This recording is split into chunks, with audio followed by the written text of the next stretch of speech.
Well, 2 weeks seems like a very, very long time in sim racing terms, but finally, the GPVWC Superlights Championships has returned for the halfway point in the season. Round 8 of 16, and we are coming to a track that has been under many different guises before. It used to be known as the Österreich Ring on its old layout, then it was the A1 Ring, now it is simply the Red Bull Ring. That's why we are at Spielberg for the halfway mark of the 2024 Superlights season. And what a track, what a place to mark that occasion.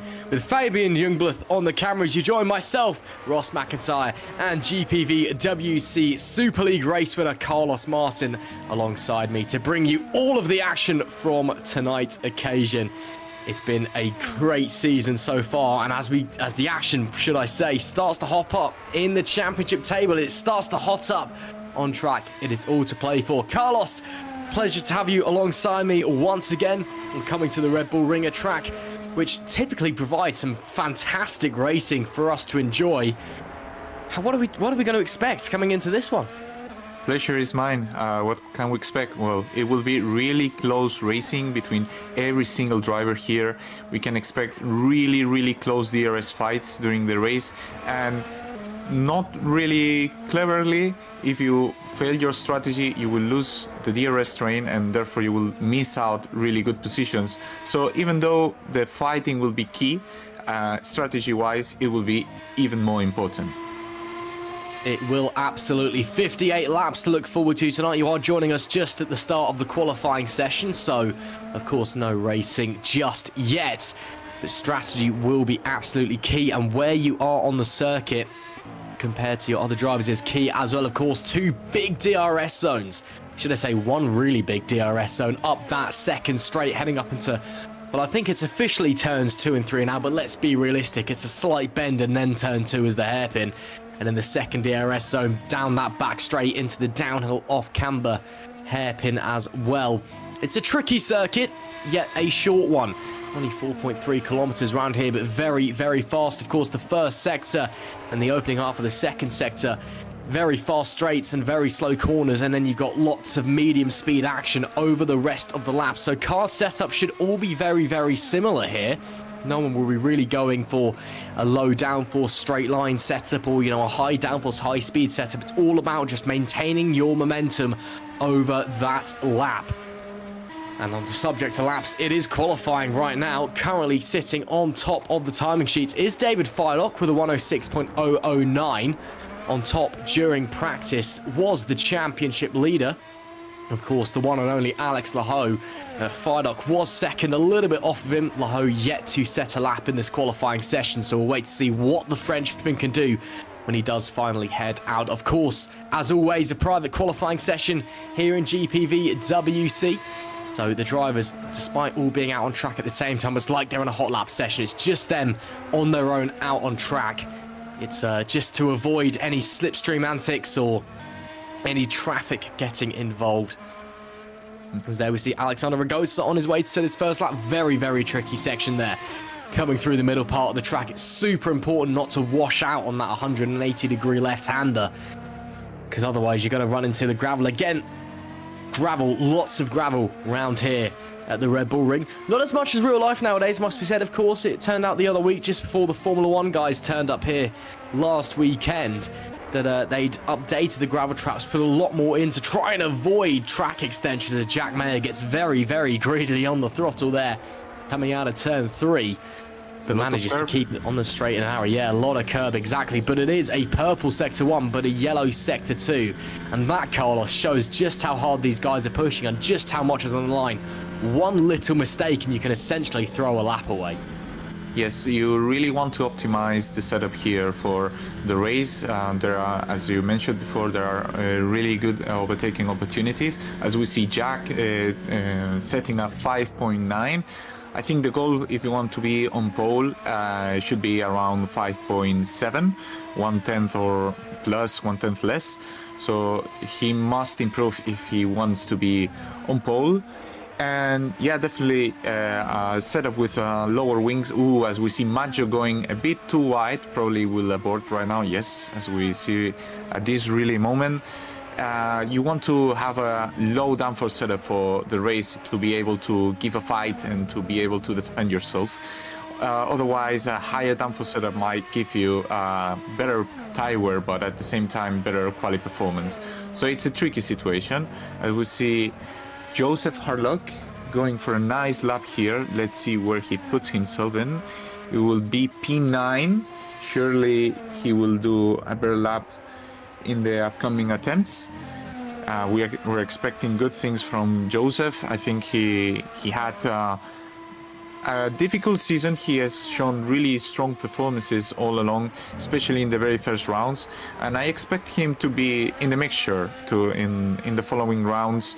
Vale is slowly catching up the little bad results they had. They're slowly making ground, and I think they will do a great job in the upcoming races. Time will tell, but some breaking news for you all. Just announced in the live stream chat, championship leader Alex Laho, he's not taking part in this qualifying session. A force feedback issue on the Frenchman's wheel means that he is not going to be heading out onto circuit at all during this qualifying session. He's down and out. He will be starting last on the grid, and that is a disaster for the man with a 42-point lead in the championship over his teammate and team boss, Sandeep Singh. There you can see him sat in the pit lane. He will not be heading out. Of course, apart from his one DNF at San Marino at Imola, he has finished on the podium every single race this season. And that is not the way that he wanted to start tonight's affair at the Red Bull Ring. He's got a big ask ahead of him if he wants to keep that podium streak up. But what an opportunity for the likes of Sandeep Singh and as well the likes of Jack Mayer and David Feidock.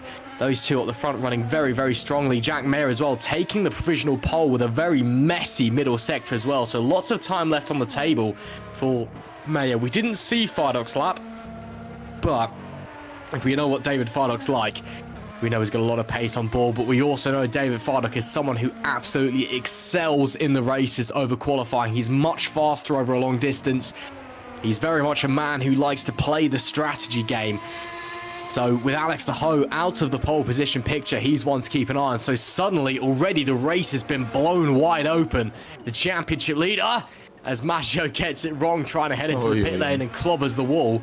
The championship leader is not going to be starting anywhere near the front from the back of the grid. The only other driver, in fact, he's the only driver not to set a lap yet.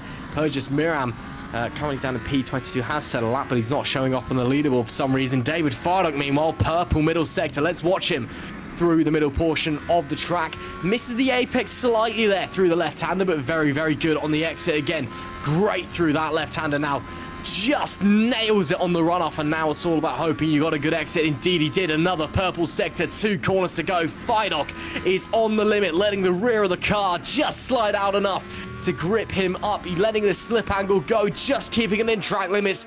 To the line goes Feidock, and somehow doesn't improve. Unbelievable.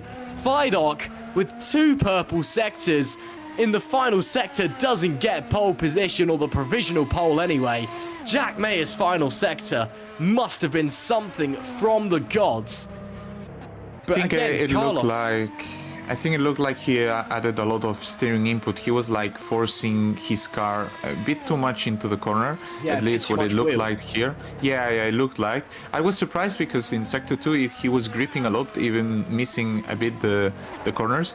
And that's maybe the reason. He maybe overheated the tires in Sector 2, and then Sector 3 he didn't have the front grip. As we see now, Vincent, that is actually improving. He's about more or less 1.5 tenths behind from what David was doing. So if he does a good Sector 3 right now, he can jump into the top 3 spots. Let's see where he goes, and he goes in P6. P6 is a good position to start. You don't want to be too far behind here, because otherwise it can get really, really messy. I'm sure he will have another attempt. As we see, Steven Lexau. Wow. Purple Sector 2. Let's see where he goes. He goes into position P3. Okay, this is interesting. Lexau now is in a position to actually contest for everything. He contests for everything. We saw a good performance from him already at Barcelona, and then here we see it again. What a lap from Steven Lexau. Man, oh man, he's pulled that one out of the back drawer, hasn't he? With 3 minutes and 20 seconds left in this qualifying session. 4 tenths faster than Fabian in Sector 3. And Fabian as well is pushing, faster than Fabian in Sector 3 as well. Steven Lexau, what a lap that was for the Red Ven drivers. Remco de Schuh also gets it wrong coming into the pit lane. Again, as Pishkan gets it wrong coming through the middle sector. It is a very tricky pit entry here at Austria, must be said, so watch out for that one during the race. But man, oh man, Steven Lexau, what a lap that was! The man with 1 podium to his name so far this season, who's been having consistently mid-points finishes, has slapped in an amazing lap, and the top 3 separated by less than a tenth. We've got 2 minutes and 35 seconds left to go.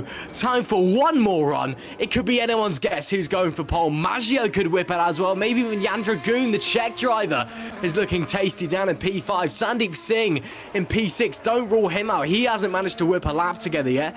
Dennis Urban, again, you can see the drivers struggling to make it into the pit lane, as always in GPVWC. And you have to make it back to the pit lane in the qualifying session if you want to go for another lap. If you just hit escape while you're out on track, much like the race as Van der Voort sets a green first sector, should I say, you are down and out. If you make it back to the pit lane, you have time to go for another lap. We've got 1 minute and 55 seconds left to go, Carlos. It's looking super tight up the top. The championship leader is down and out of the qualifying order. It could be anyone's guess who's going to be on pole position. Yeah, it can be anyone. And I can see Fabian and Sandeep going for really, really strong laps, same as Jan Dragoon. As we see Tom van der Voort, who will set now a lap. This is so important for Tom because he didn't set a proper lap time before, and he goes into P22. Wow, that's not ideal. I think Tom will be fighting for the points at the end. But as we see now, Sandeep going for a really purple Sector 2. And we can expect really here everything from Sandeep. Let's see which position he ends up being. This is so important for the championship. And he goes P5 only. Okay, that was not a really strong Sector 3. As we see Jack also really strong in Sector 1. That is a purple. And, well, this you need to secure the lap. Fabian will not improve. Lexau will not improve. Sandeep will not improve.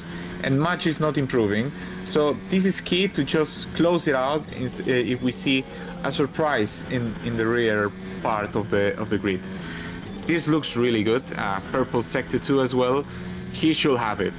Jack should have it on the pocket, and this is what he needs if he wants to contest the championship. And he goes the last 2 corners. He's gonna cruise it a bit, and we might see a 5.7. And here he didn't improve the last sector. Oh wow. Well, then it was really tight. 30,000s only, and there's some drivers remaining. I think Maxime is also really on a really good lap right now, and on P14. I think he might be able to improve further up right now. He's improving quite a lot right now, so let's see. I think a top 10 from Maxime will be a great achievement, considering he's a race guy. This is the guy you want if you want to score points consistently. If you want your team to grow up, this is the guy. And he didn't improve in Sector 2, but still chances in Sector 3. Didn't use full track. Let's see if he ends up improving or not. And no, unfortunately, he didn't improve. Sikora, Herlock are also improving. They are also really good laps. Let's see it. This might shake up everything. And Vincent is also on a lap still. So let's see which positions are changing. Oh, Herlock aborted the lap. Let's see Sikora and Gut if they finish their laps. Sikora seems like he aborted, and Vincent looks like the same. So this is over.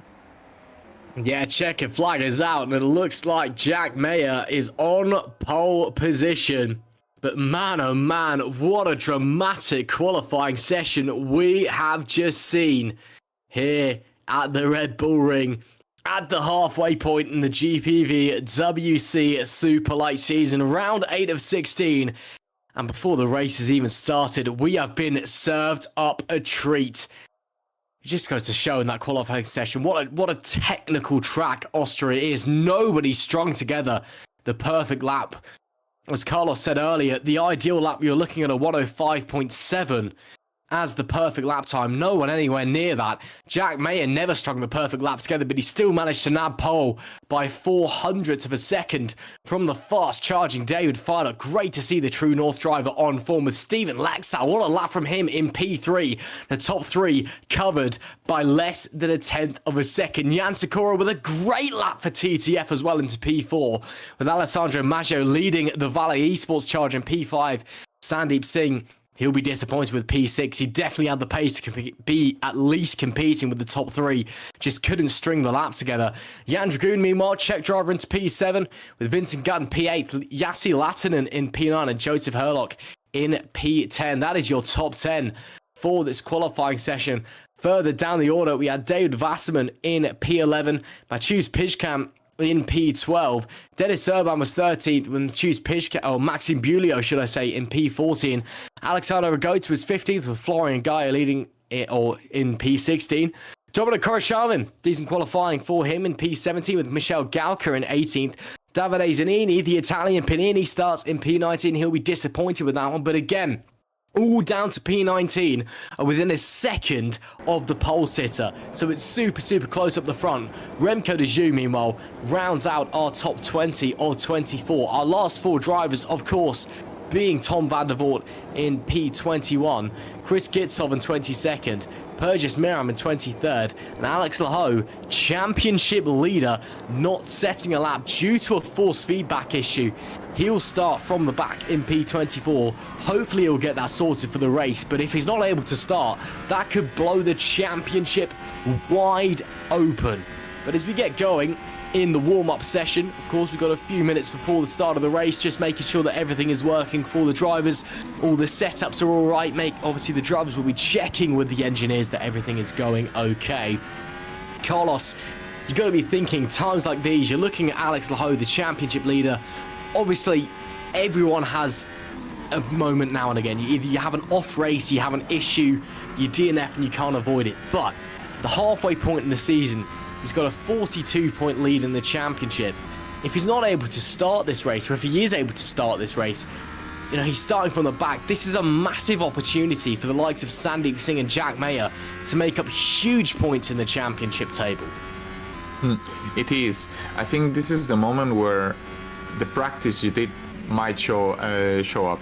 Why do I say this? If you have every scenario practice, you actually know what to do when you are in this position, and this will be key for Alex. If he is able to show what he did in practice and he knows what strategy to follow, he will climb. I expect him to top 10, top 8, and then the point loss will not be that big.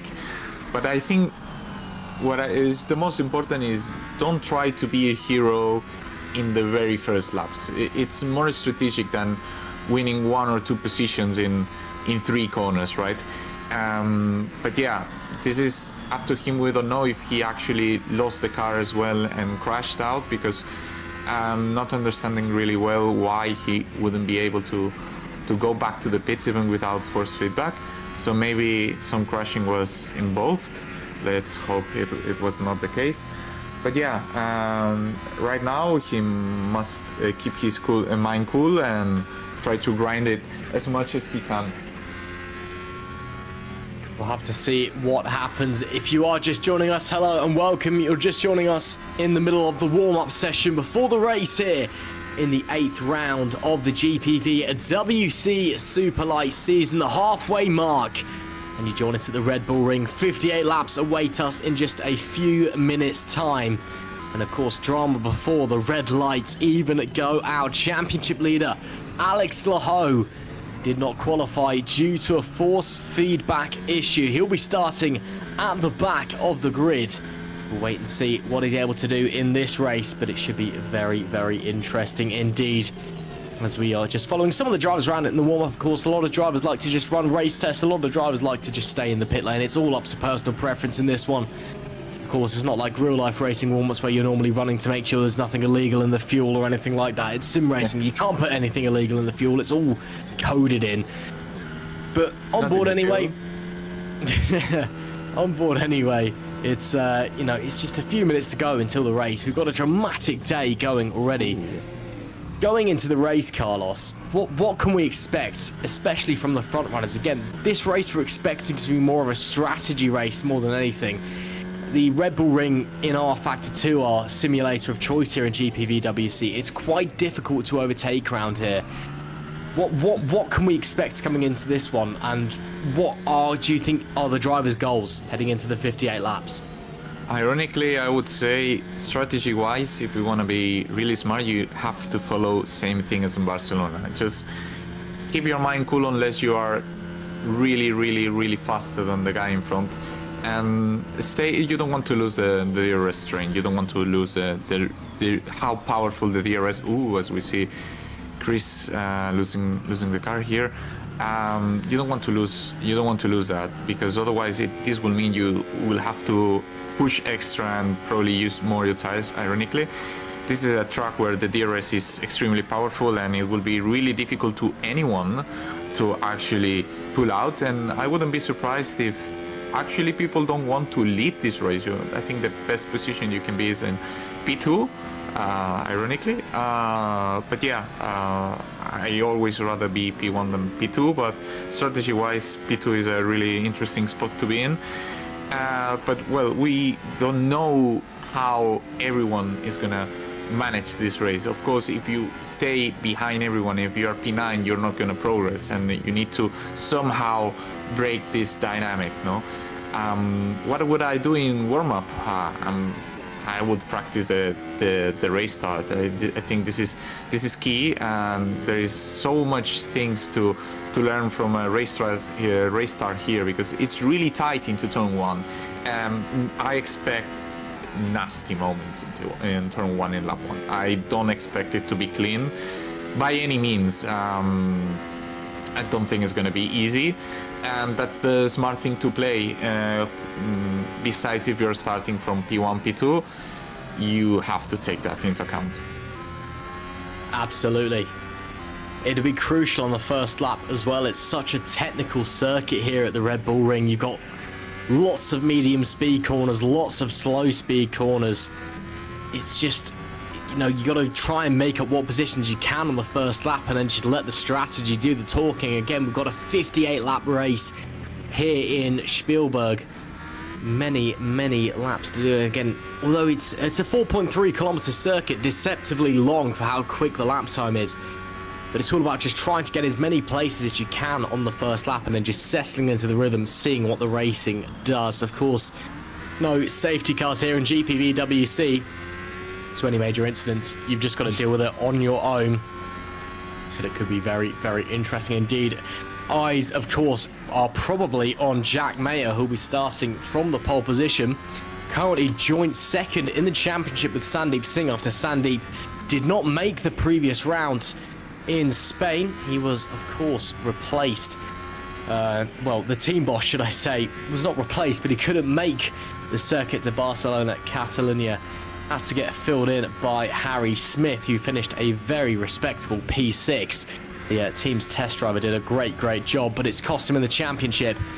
And Jack Mayer now level on him with points, both 42 back from Alex Laho, but Laho starting from the back of the grid after those mechanical issues in qualifying means that that's a great opportunity for both of them to maybe make a gain. And it's a great opportunity potentially for Jack Mayer to jump Sandeep Singh and get into second in the championship. Sandeep couldn't hook a lap together in the qualifying session.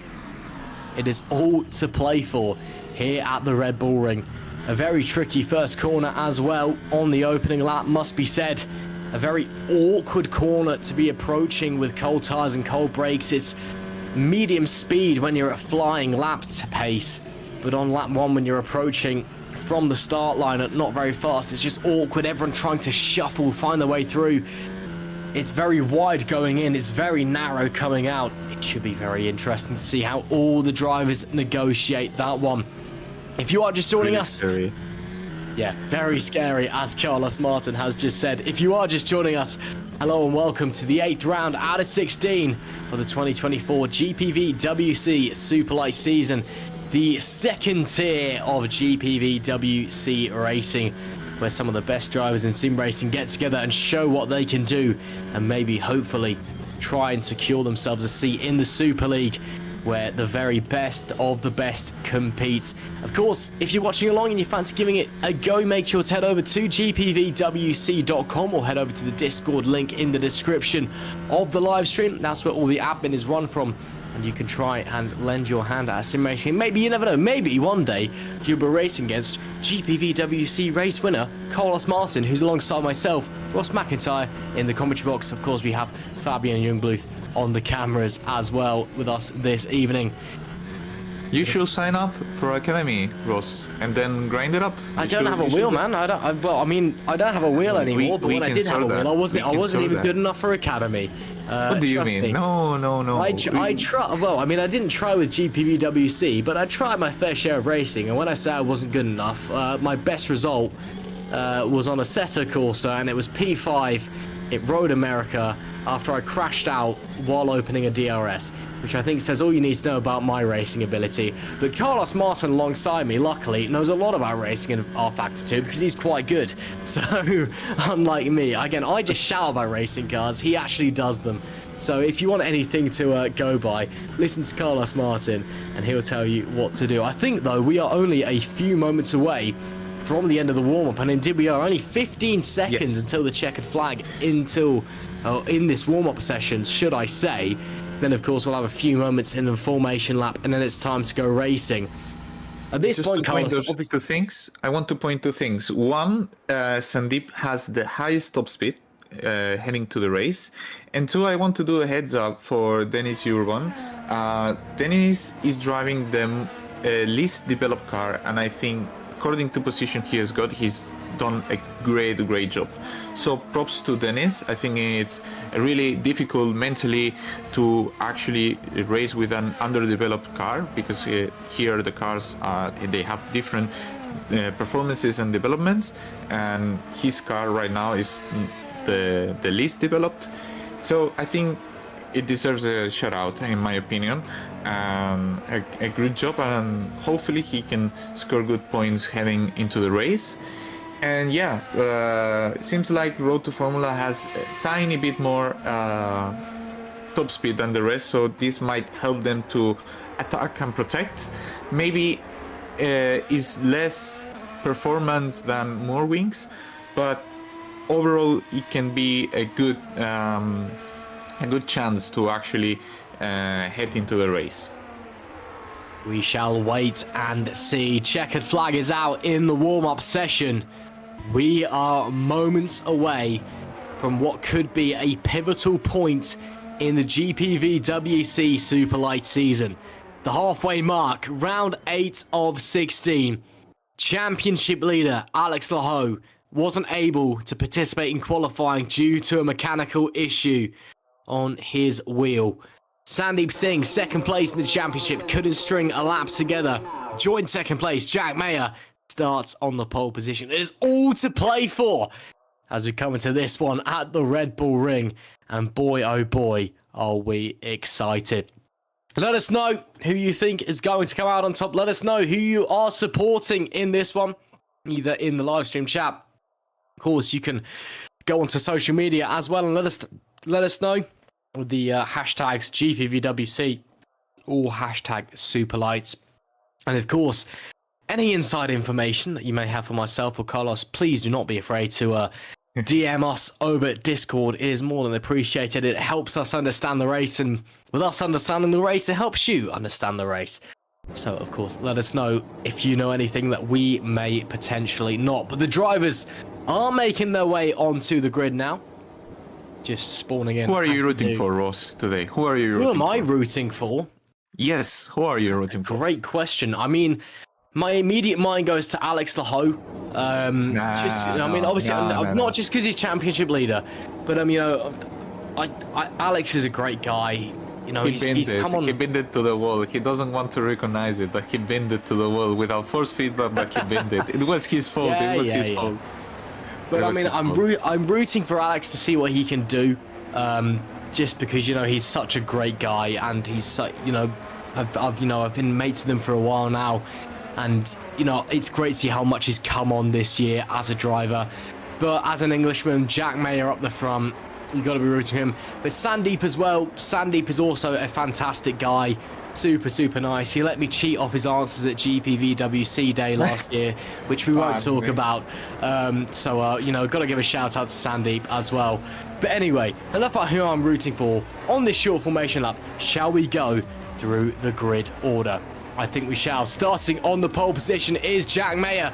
David Fardock, great qualifying for him alongside Stephen Lexow. Great result for the Red Ven driver in P3. And Jan Sikora as well, the TTF driver into P4. Alessandro Maggio leads the Valet Esports charge in P5 with Sandeep Singh in P6. The Czech driver Jan Dragoon starts in 7th with Vincent Gutt, the other Spark Racing driver, in P8. Yassi Latinen is 9th with Joseph Herlock rounding out the top 10.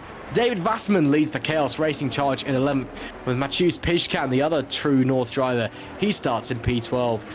P13 is Dennis Urban with P14 Maxim Bulio. The 8th row of the grid is Alexander Ragota and Florian Gaia. Let's see how they do moving forward in this one. P17 is Dominic Koroshavin with Davide Zanini, the Italian Panini, in P18. Remco de Joux starts 19th with Tom van der Voort rounding out our top 20. 21st is Chris Gitzel with Pojif Merriman 22nd. Michelle Gauker, a disappointing 23rd for him. He'll be looking to move forward. And championship leader, unable to complete a lap in qualifying. He starts in 24th. Carlos, what's your predictions? Mayer P1, Maggio P2, Fardock P3. That's my prediction. We'll wait and see how it's all going to unfold as the drivers make their way onto the grid. We are moments away from the start of this race. The drivers all lined up. 58 laps of the Red Bull Ring await them. There will be drama, there will be chaos. There's a green flag at the back and there's red lights at the front. It is lights out and we are underway. A great start from Jack Mayer. He launches away from the line and will have the lead.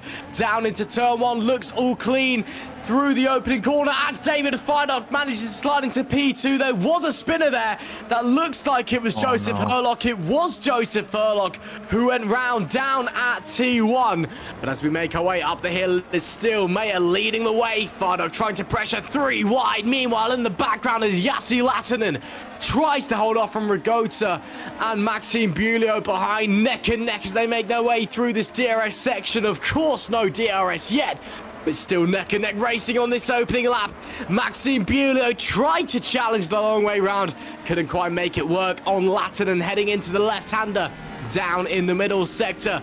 Great rear onboard view from Latinen there. You can see the snaking cars behind like synchronized swimmers making their way through the sweepers of the technical sector 2 and into the final sector. And just like that, lap 1 is almost already over. Jack Mayer will lead the way from Fardock, from Lexow, your top 3, Maggio in P4. In fact, the top 5, it must be said, all keeping their positions. Jack Mayer, though, what a launch that was, Carlos. Just kept his foot in from the start and is holding on to the lead. Yes, right now is the most important laps to actually force to keep on the DRS. As we see Florian Gaia in a position to attack right now. These are the key laps. You want to attack, but you don't want to lose the DRS from the guys in front. As we see, Alex is trying to progress here as well, and he makes the move. This is really important for him.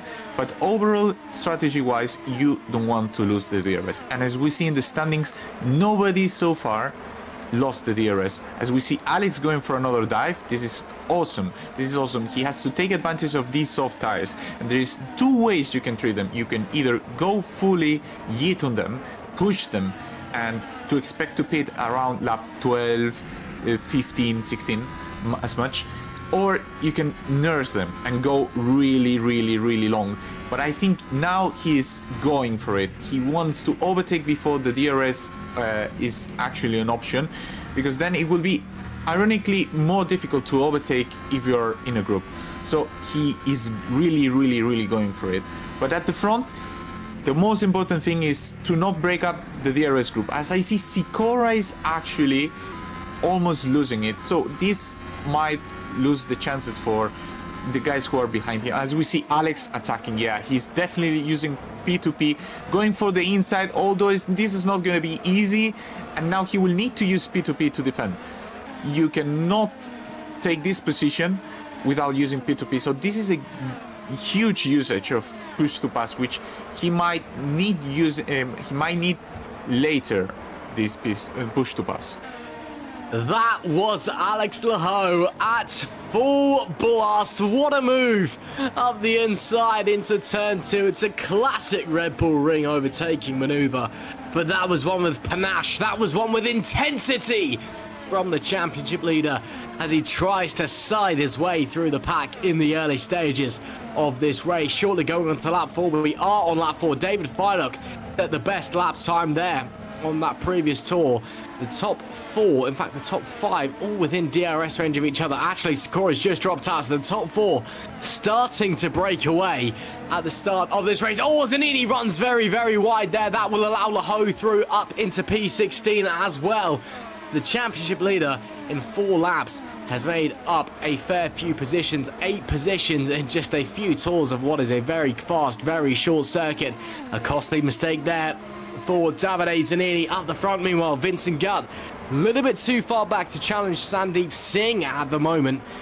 Sandeep Singh, the Road to Formula driver, the Road to Formula boss, should I say, just having... He's not quite stringing it together this weekend, it must be said. Of course, the Road to Formula guys, as it stands heading into this round, one of the best cars on the grid. Not quite the best car, but one of the best cars. Certainly 2 of the finest drivers out there. But it's just not coming together for them for whatever reason out on circuit. Vincent Gutt still putting that pressure on for Spark Racing, while teammate Jack Mayer leads the race here as we go on to lap 5. Following this group, you can see just the train starting to form up the front.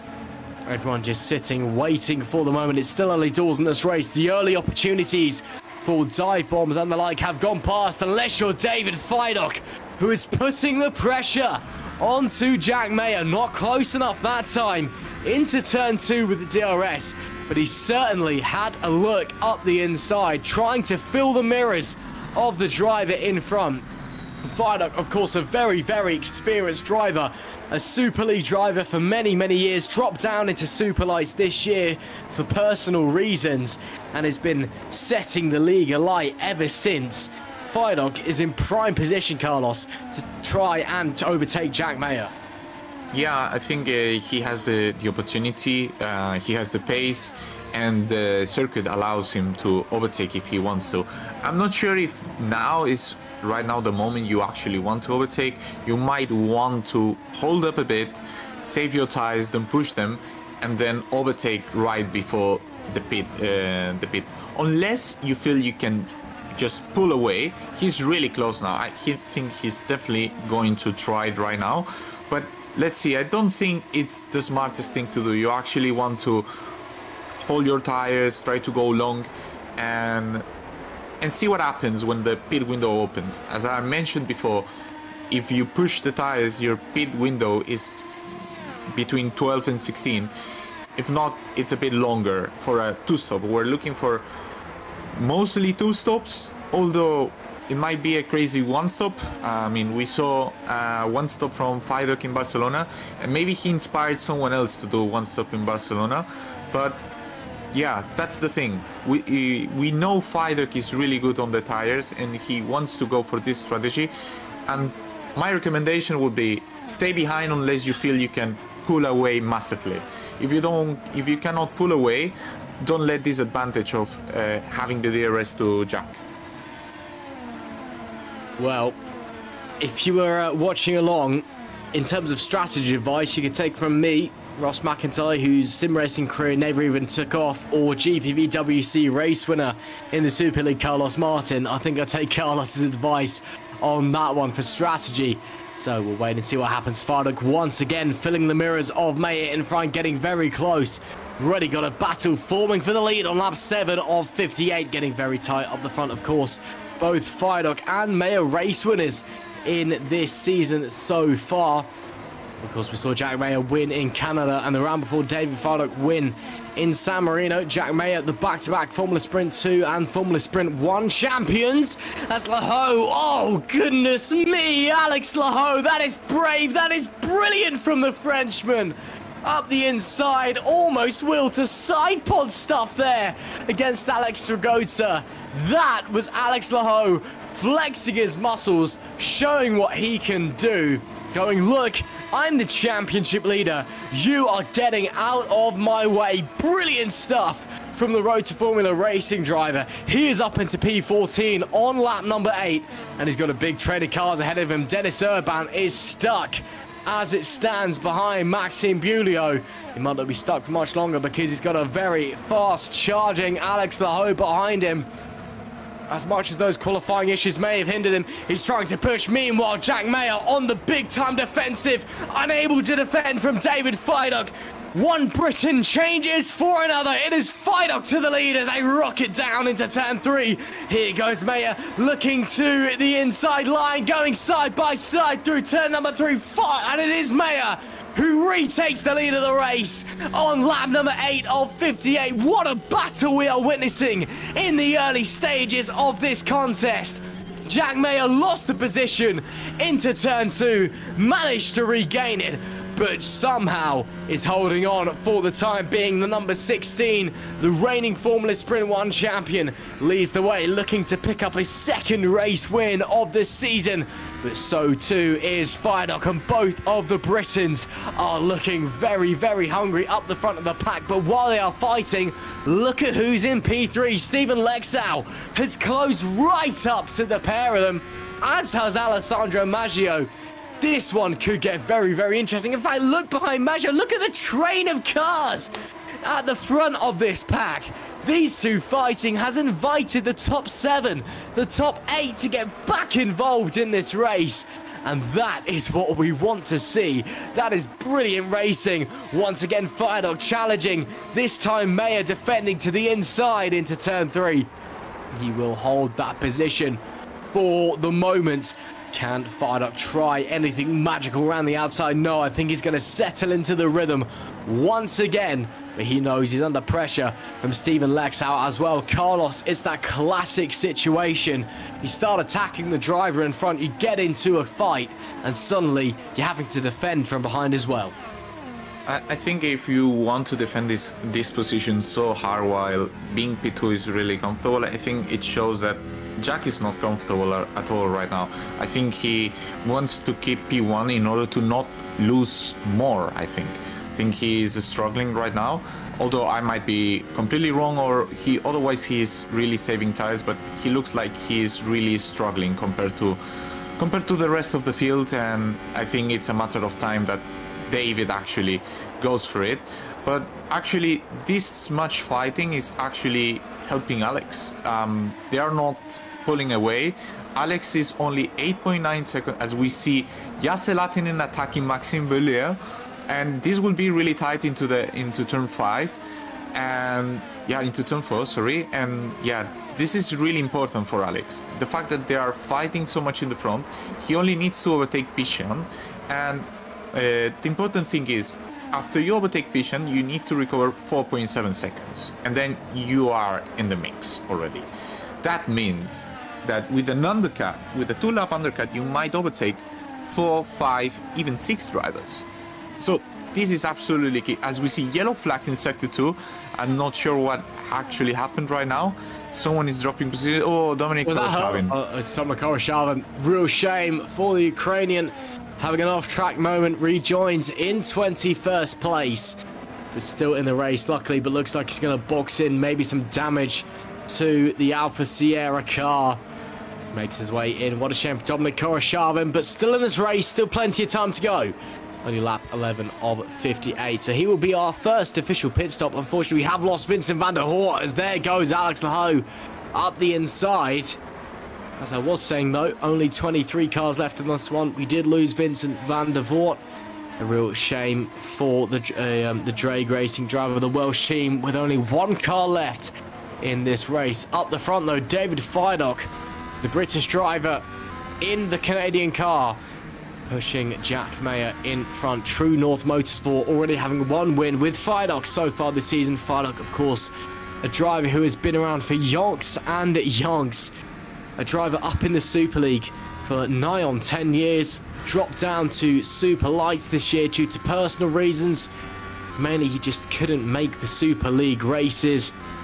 And, you know, he had personal commitments. And, of course, we understand that for almost everyone at GPVWC. Unfortunately, as much as we'd love for it to be, sim racing is not our profession. It is merely a hobby. But David Fardog is trying to make good on his hobby right now and is trying to go to the inside.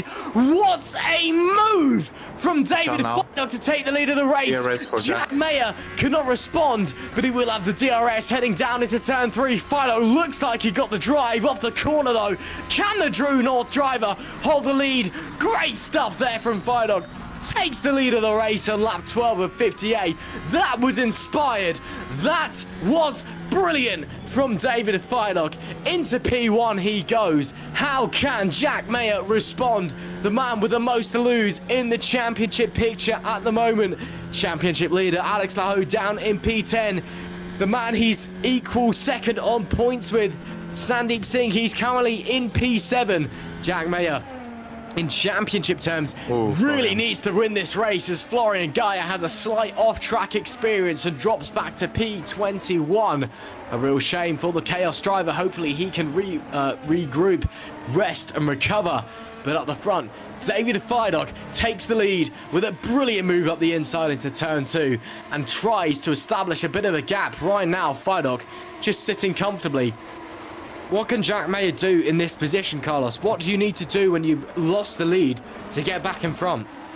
Well, for the moment, chill. I think you have to, first of all, not lose the DRS. It looks like Jack has more top speed than Feidock, and I think Feidock used a lot of P2P to actually defend himself when he got ahead. It's to not lose the DRS. Right now, the first step is, okay, he overtook me. The first step is to not lose the DRS, otherwise the race might be lost. If he leaves out the DRS zone and he starts to pull out a gap, then it's game over almost. So that's the first step, and then once you, because he's 9/10 already, he really struggles in this fast section. He's even 1.1. He will be able to open DRS because he crossed the section right before, but he is really struggling right now, Jack. And there is a big difference in terms of what wings they are using between one to another. So he will need to actually do a great effort to not lose too much in the fast section. So that also means more tire wear and everything. Otherwise, race gets really complicated for Jack. And for now, just see how it goes and everything, and then you will decide later if you wanna go through or not, because you can see here he's really close here, and probably if he tried to push to pass overtake, he will have had a chance. As we see Maggio overtaking Sikora. Oh, he's gonna have now the outside. Let's see how he makes this. It's gonna be really tough. It's gonna be really tough. He's forcing the tires, and no, he's not gonna make it. But wait, Sikora lost the DRS now, so this is huge for Feidock and Jack. They actually don't want to fight right now. You want to actually pull away, take advantage of them fighting, and as you can see, Alex is only 2 seconds back. Ooh, that's really close. That's really close. Yeah, these are key moments. You want to overtake those guys who have really bad tires to not lose the front. This is the most important part of the race right now, as we see Alessandro, or Alex, to lose the position here. I think he will lose it with Jan Dragon. Wow, 3 wide into turn 3. Oh no, this is not gonna end well. Ooh, wow, this is a great opportunity for Sandeep. Wow, he had the highest top speed, and you can see it there. Wow, what a double overtake. That was a brave moment, and now he needs to defend and go for the next one. He needs to go for Sikora if he wants to contest for the race win. You cannot relax here at this point. It is not affordable. Sikora already lost almost 3 seconds to Lexau. So if you want to contest for the race win, now is the attack moment. And Jack and David, just chill, just have some peace for now, just try to open more gap as much as you can. You don't want to be in the range of attacking of Sandeep Singh. We know how good he is. As we see Alessandro Maggio actually going for the offensive. Ooh, wow, really close to the wide line there. And just as remembering, touching the red side on the left part of the pit entry is not allowed. So really important that. And we will see where he lands. I'm not sure if he will have traffic though. By my calculations, he will have, but really little traffic, but he will have. So this is a two-stop. This is definitely a two-stop. We are in the range for a two-stop. And he goes on the attack. He goes to undercut everyone, but ooh, the wide line. Oh, Alessandro, the wide line. Yeah, this is really important, but I think the fact that he lost so much gap to Lexau, this is gonna be key. And we see Alex is already there. So you can choose. You can either go for an early pit stop like Maggio did. It makes more sense to Alex because he will win more positions, or you go absolutely long. Absolutely long, like lap 25 or something like that. As we see another one pitting right now. I'm not sure who it was. Was it Sikora? It was Sikora. I'm not sure. Yeah, it was Sikora, yeah. It made sense. Sikora is struggling and he wants to actually keep up with this. I'm very surprised for the rest of the field. No, we are not seeing really early pit stops. I thought there would be a bit more early pit stops as we see the fight keep going on. Now Vincent. Vincent needs to overtake Jan. Jan lost 2 seconds already to Sandeep. We can see when people is struggling with the tires, are the key moment. You don't want to spend any more laps. Oh, the switchback! Oh my! What did you do, Alex? Alex touched the rear from Vincent and prevented the overtake. Well, I mean, if that was strategy-wise, that was perfect from Alex, but I don't think that was within intention. So, yeah, these are the key moments of the race right now. When the tires are gone, this is when you want to be ahead. I mean, you can see from the onboards, the front tyres just getting absolutely chewed by the drivers. Of course, we are running the softest compounds of tyres here this weekend. The C5, the C4s, and the C3s being the softs, the mediums, and the hards, respectively. We were on board with Maggio before he boxed. That front right was looking rather bad, it must be said. As we continue to follow this pack round, though, these guys are starting to hold out for another few laps. Lap 18 out of 58. Does anyone fancy a go? Vincent Gutt has a look, fills the mirrors of Dragoon in front, but decides not to go for it. This is key. It is key. This is key. He needs to make it. He needs to be brave. If you need to do a dive bomb, just do it. Don't be scared of it. And let's see now. He tries through the outside. I don't think through the... Ooh, maybe. P2P, you need to use P2P here. Yeah, he's got it. Here on the inside. If you want to hold on the outside, yeah, not gonna happen if you have worse tires. Yeah, he tries to hold, but realistically, wow, that was close to dead. That was really close to dead. He tries it again, or he goes dead to the pits. Yeah, he goes to the pits. Nice move from Alex. He doesn't want to lose time. And it's really clear who wants to do a more aggressive strategy. Dragoon, maybe with the hard, he can go till the end. 39 laps is still a long way to go. He is definitely in that range where you can choose between 1 or 2 stops. And let's see which tire he goes for. He goes for the hards, allegedly, right? We will have to wait until these updates. But it looks like he's going for a 1 stop. Again, sometimes R Factor 2 does take a moment to update the tyres, and sometimes we don't always see what tyres people are actually on when they box, but looks like the hards there. So wait and see, but what a move that was. That was absolutely superb stuff. as we saw on the previous lap. Meanwhile, Remco de Joux trying to put the pressure on Jan Sakura. As here we see Alexander Ragota potentially under pressure from Gitsov behind. Unable to make the move down into turn 2. Coming up the hill over the crest, of course, off camber. And actually looks like Gitsov got a really poor exit from turn 2. So maybe under pressure behind from Mathieu Pishkan. And Pishkan trying to go the long way around. Oh, Mathieu Pishkan take a bow. That was superb. What an overtake. Round the outside of turn 3.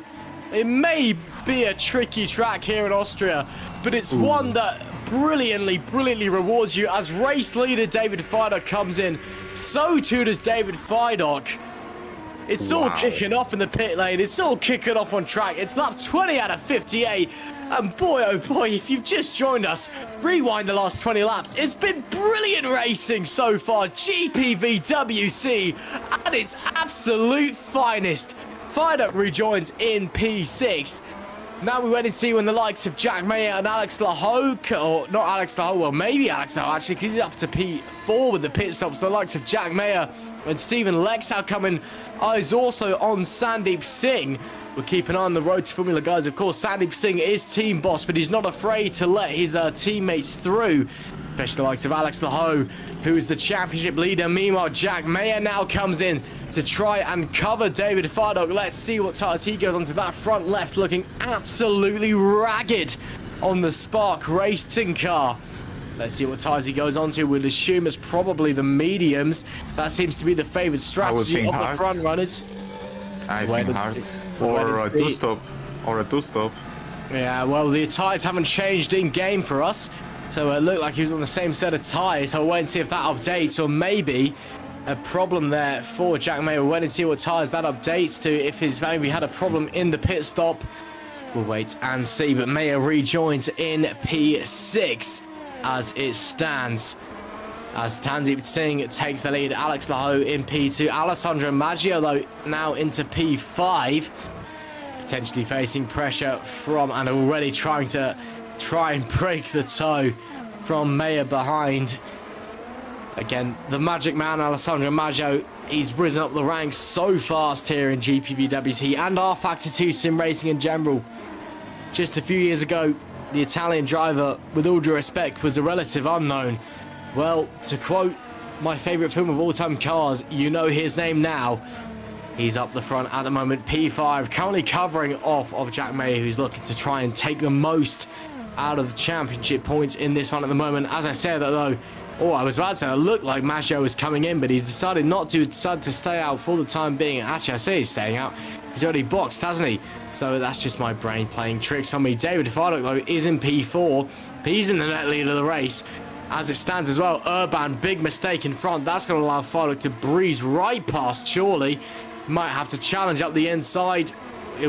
Well, with the DRS, it's not even a challenge. Gets up into P3, heading into turn 2. At the moment, it's all about just trying to get the positions coming into the pit. Or should I say, heading through the pit stop window. So Feidock up into P3. Singh and Lahoe yet to box in front. So, realistically, David Feidock is leading this race in the net. We'll wait and see what the drivers in front do. And wait and see what the pace behind is for the drivers behind. It's currently Singh from Lahoe, from Feidock, your top 3. The road to Formula guys up the front yet to box. We'd expect Sandeep Singh to box first. And Alex Lahoe to box second. Lahoe, his carve through the pack has been sensational. The championship leader starting from last after those issues in qualifying with his force feedback. Currently doing a great job though, but we'll wait and see where he comes out when he boxes. But it's Singh from Lahoe, your top 2. David Feidock leads the race in the net. Alessandro Maggio in P4, Dennis Urban and Jack Mayer trying to change places. Jack Mayer has a look to the inside, gets the run out of turn 1, gets the run up the second straight, and gets the position up into P5, up into turn 2. Lovely stuff there from Jack Mayer. What a great race we're seeing as Urban trying to hold up Stephen Lexow now. I don't believe that Urban has pitted, so Lexow to the inside. Oh, this could be very close. Look behind them as well. Jan Sakura there as well. They're both going through. Sakura tries to have a look on Lexow as well. but can't quite make it work. This is brilliant racing action here at the Red Bull Ring. As always, it seems in sim racing, the Red Bull Ring just serves up absolute delights in terms of racing action. Stephen Lexau up into P6, Jan Sikora up into P7. Those two had great qualifying sessions, both for Red Ven Racing and TTF Racing respectively. Let's see how they do over the remainder of this race. Lap 24 of 58 as they head on to. And still, the Road to Formula guys yet to pit. Maybe Carlos, they're trying to run it as long as they can to try and extend their second stints. Maybe potentially even trying to do a one-stop, the Road to Formula guys. Definitely they're going for a one-stop, and Jack is going for a one-stop as well. As we see, he's going for the move on Alessandro, and ooh, he went too wide. Oh, this is not great, because he already lost 3.5 seconds to David Fidok. So yeah, this is not looking great for Jack. My question is Fidok going to the end? I mean, he stopped earlier than Jack, one lap earlier. He went for mediums. That's a really long way to go for the mediums. I'm not sure about that. Wow, if he makes it, wow. But yeah, let's see. My mind says it should be a two-stop from Fidok. As we see, Alex is pitting right now. It should be a two stops from Fidok. I think even if he can make a one stop with medium, he should be faster still if he pits and goes for a new medium. As we see Alex going for the mediums right now. I think this is a more doable range than 5 laps ago when Fidok pitted. But yeah, these are crucial laps for Jack. As we see, he makes the move. He makes the move with a hard tire, and that's why I mentioned he surely goes to one stop. But he lost 9 extra tenths just because of the mistake he did before. And when it's a battle of different strategies, every tenth matters. Every tenth matters. And yeah, essentially, this is really, really important. And it looks like both Road to Formulas are going for a one stop, and I think that's really clear for now. The question is, what is David Fidok doing right now? Is it going for as we see Sandeep pitting as well? So they actually coordinated Alex and Sandeep to pit in different laps. I'm really curious about David. I'm really shocked he went for the medium. Although I think it's the fastest answer. Well, time will tell what David Fidok is doing. Sandeep Singh boxes and comes out. Again, it may seem like another set of softs. We'll wait for the game to update itself and tell us what it's actually doing as Sandeep loses out surely on the position, and indeed does lose out on the position to Vincent Gutt for P8. Oh, but Gutt runs wide. Sandeep Singh up the inside. That is lucky for Sandeep Singh, who hold on to P8 there. Oh, that is as much luck as you want to get, because you don't want to get stuck behind Vincent Gutt, because that man can defend. So Singh up into P8 after the pit stop. Very, very lucky is the Road to Formula boss there. Lap 26 of 58. David Fidok leads from Jack Mayer, from Alessandro Maggio. Your top 3 here in race 8 of 16 of the GPVWC Superlights Championship. It's all been hotting up during the first stint, and it's due to get even more exciting as the race unfolds. As there we see Alessandro Maggio getting passed by Stephen Lexer. That was very easy. I wonder if Maggio made a mistake somewhere over the previous lap, and especially in the final sector. Maggio running wide at turn 1 as well. Suddenly really struggling is the Magic Man, and Lexau gets past. And maybe, well, I say maybe, won't be under attack on this occasion from Jan Sikora behind, because he's trying to go on the attack of Lexau side by side through turn 2. Maggio will have the DRS heading down into turn 3. It's going to be neck and neck. There is Lexau's on 3 wide down into turn 3. This is brilliant stuff. Maggio gets through, runs slightly wide. Meanwhile, there goes Jan Sikora on the inside. Suddenly, Jan Sikora is up into 3rd, just in 2 corners. This is unbelievable stuff here at the Red Bull Ring. in 2 corners. Jan Sakura's gone from 5th to 3rd. And meanwhile, here comes Steven Lexell looking to the inside of Alessandro Maggio. Can't quite make it work into the final few corners. He'll back off, give Maggio the benefit of the doubt. But man, oh man, what a race. What a time we are having here in the 8th round of the GPVWC Superlights season. Lexell gets a chance to regroup. He will get the DRS as well, coming up the 2nd straight after turn 1. Maybe he's close enough to challenge the Magic Man up in front, but no, just a bit too far back as it stands. But what a race we are being treated to here. Overtakes everywhere you look. Meanwhile, David Wasserman is trying to put the pressure on Alex Laho in front.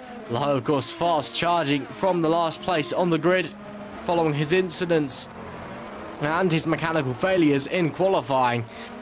He'll be looking to try and recuperate as many championship points as he can, but he's under pressure big time from the Chaos Racing driver right now in P9.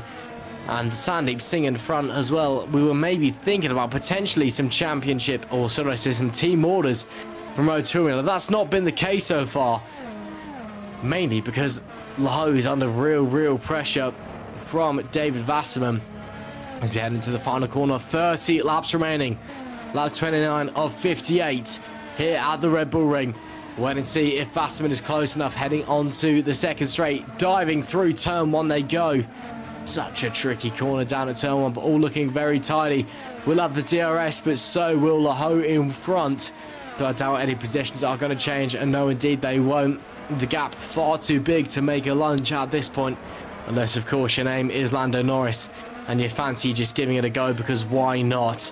But David Wasserman feeling sensible on that occasion and deciding just to hold position down in P9. But lap 29 of 48, it's Fiduk from Mayer, from Sakura, all top 3. Fiduk a 7-second lead as it stands, which seemingly has come out of nowhere given the pace of the likes of Sakura, Mayer and Maggio in P3, 2 and 4 respectively. There's Steven Lexell meanwhile trying to challenge Alessandro Maggio as they head through the final section. Very tricky through there.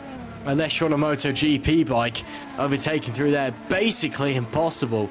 But Lexell, if he gets a good exit out of turn 1, may be possible to try and launch a move. Those 3, MP3, 4, 5, very close as they head out of turn 1. Lexell will have the DRS. So will Maggio in front though, and neither of them will have the run as it stands. So action stations as it goes, all holding the order they were in. As it stands, I feel like, Carlos, current phase of the race, everyone's had their first pit stop. We're early doors into the 2nd stints. Right now, it's just trying to hold your own position, maybe try and pressure the driver in front into making a mistake. Just trying to make the tyres last and make it into the 3rd stint. Well, we'll see. There is diversity in strategy right now, and what this is how important it is to actually choose the proper lap when to pit. David, Jack, and Lexell, they were together right before pitting. They were in less than 1 second between P1 and P3. Right now, Lexell is 10 seconds behind Fiduk, and this is a huge amount. I don't think you can actually recover from this margin unless Fiduk does a mistake, which we don't want at all. So yeah, this is the importance of, yeah, it is a really fighting race. It is a feisty race, but you don't really want to miss out on the strategy. And from the Road to Formula guys, there's not gonna be team orders. They actually want to fight each other for the championship, and I think they know. They also are smart enough to know that fighting themselves now is not the goal. They are on a completely alternative strategy, and they want to actually grow up together. They want to overtake all of them as soon as possible. As we see Maggio fighting here with Lexell, and this makes sense. This makes perfect sense because Maggio was the first guy to pit. He was the first guy to pit, so his tires are giving up way earlier than the rest, showing up that maybe pitting in lap 16 was not the ideal. And yeah, and probably he will lose more positions. He will lose it to Jan, he will lose it to Sandeep, and he will lose it to Alex. So it's not looking great as he has another cut here. And I see fighting between at the front between Sikora and Lexau. No, it's Geyer. Okay, it's Florian. It's Florian who gets out of the way pretty peacefully. And yeah, this is why strategy is key, even though in these kind of tracks. And yeah, this is really important. I think Fido has it, but let's see. We shall wait and see. Great move there by Steven Lexau. Oscar Piastri-esque around the outside of turn 4 and turn 5. Florian Geyer, as you said, getting well out of the way. Currently the last of our runners. Unfortunately, we have lost Vincent van der Voort and Joseph Herlock, the Drake Racing and Valet Esports drivers, unfortunately bowing out of this race early doors. For lap 33 of 58.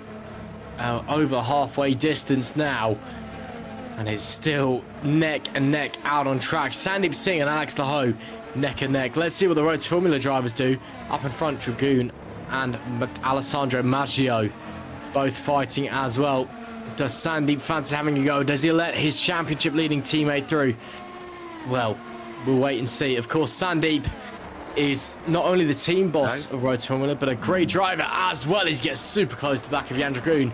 But is a driver who as well is not afraid to let his teammate through. But when him and Laho are fighting for the championship, anybody's guess what they'll do. As there we see Singh looking to the outside, too wide in front. That is Jan Dragoon going the long way round. Alessandro Maggio and Sandeep Singh up the inside. 2 place in 1 corners. Here comes Alex Laho to the inside. This is tantalizing stuff. Absolute prime time television here in GPVWC Superlights.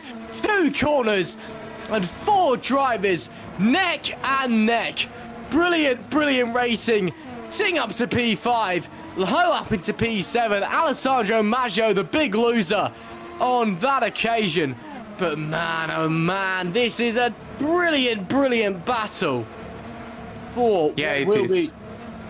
But this is why they don't fight each other right now. He had the opportunity to do that because he knew Alex was not gonna attack him, and now Alex needs to overtake Jan ASAP. The mission is to get in front of Sikora and then go for Jack. I think both Road to Formula can finish 2 and 3, even considering Alex started last. He can still finish in the podium as they both still fight Sikora and Lexau. This is key. This is absolutely key for the Road to Formula team, and it will be a matter of time. So yeah, the thing is, Sikora is really far from Jack. He cannot use any kind of DRS or anything to defend himself, so they are gonna start dropping slowly. And what you want to is to overtake them as fast as possible, and you want to dive in the position of the Road to Formula. Of course, you want to dive them, you want to put them out of position so they have less DRS, they have less slipstream, so you can have opportunities to actually overtake. This is the moment to be aggressive, even though you go to the end, but aggressively in terms of, as we see Maggio pitting. Okay, I think he will go for medium. Yeah, probably, or hard. Oh wow, that's a surprise. Yeah, 23 laps. He did 16 and 19 respectively, 16 soft, 19 medium. So maybe this makes sense. As we see, Steven Lexau, he will need to keep this position as much as he can if he wants to, yeah, to have an opportunity to finish ahead of Sandeep. Absolutely. Unfortunately, we have lost Florian Geyer as well, our 3rd retirement of the evening. A real shame for the Chaos Racing driver, but the action still continues on track. Can Sandeep Singh try a look up the inside on Steven Lexau? Definitely not into the final few corners, but if he's close enough, gets a good exit out of turn 1, definitely up into turn 2. We'll wait and see. It wasn't a great exit out of the final section. You can see there the rear tyres of Steven Lexau not looking too great, or the rear left anyway. And I don't believe that Sandeep Singh is going to be close enough. But again, we're getting later into second stints. But surely to see the more pit stops soon as Sandeep Singh launches a great move up the inside. Absolutely brilliant from the Road to Formula team boss, who launches himself into P4 from out of nowhere. Call him Randy Orton, because that was absolutely sublime from Sandeep Singh up into P4. Up in front of him as well, Jan Sikora may be under threat from the Road to Formula team boss. Alex Laho, meanwhile, trying to do battle with the Czech driver, Jan Dragoon, who is starting to really come good on R Factor 2 recently, as meanwhile we do see there, that is Jan Sikora diving into the pits. Look at that front right, that thing is in tatters. Coming into the pit lane again, all the really fast corners here at the Red Bull Ring are left-handers, as there we see that is Alex Laho trying up the inside, and that is Sandeep Singh under pressure from Steven Lexal. Singh holds the position, these four neck and neck. It's Road to Formula from Red Ven, from Road to Formula, from Drake Racing. Here goes Jan Dragoon trying to the outside. Laho masterfully shoves him wide on the defensive.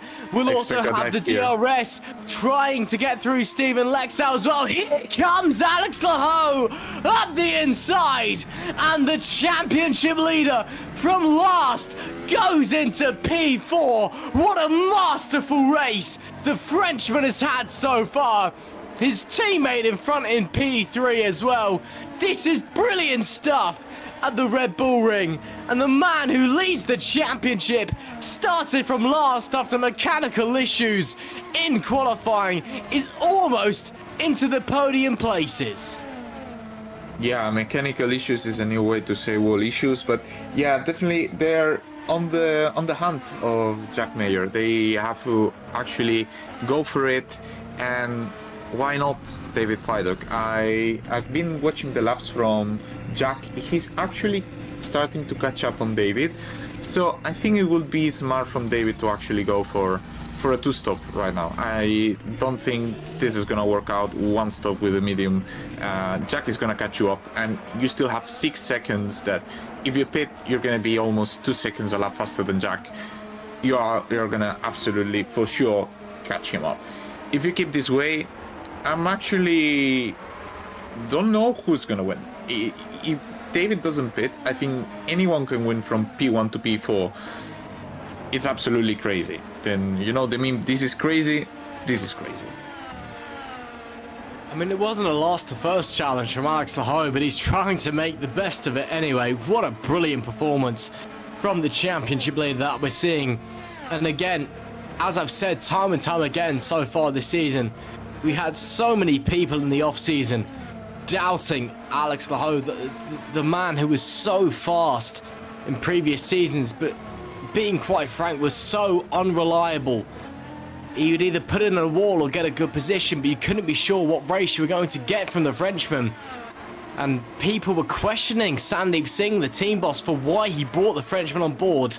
But the work that Laho has put in the off-season, it is clear as day. There's a reason that Laho is leading the championship.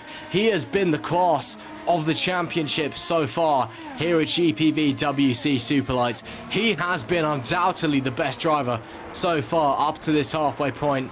And even starting from last, even in the midst of this pit stop cycle, he's currently running P3 and has put in an absolute show for us all. What a performance from that young man it has been. But he's got his team boss ahead of him, his teammate against Sandeep. We know that he is not one to show, or shall I say, not one to go for team orders. He's very much, if you're faster than me, overtake me. He won't let Alex through, should I say. But at the same time, he's not going to defend Alex for his absolute life.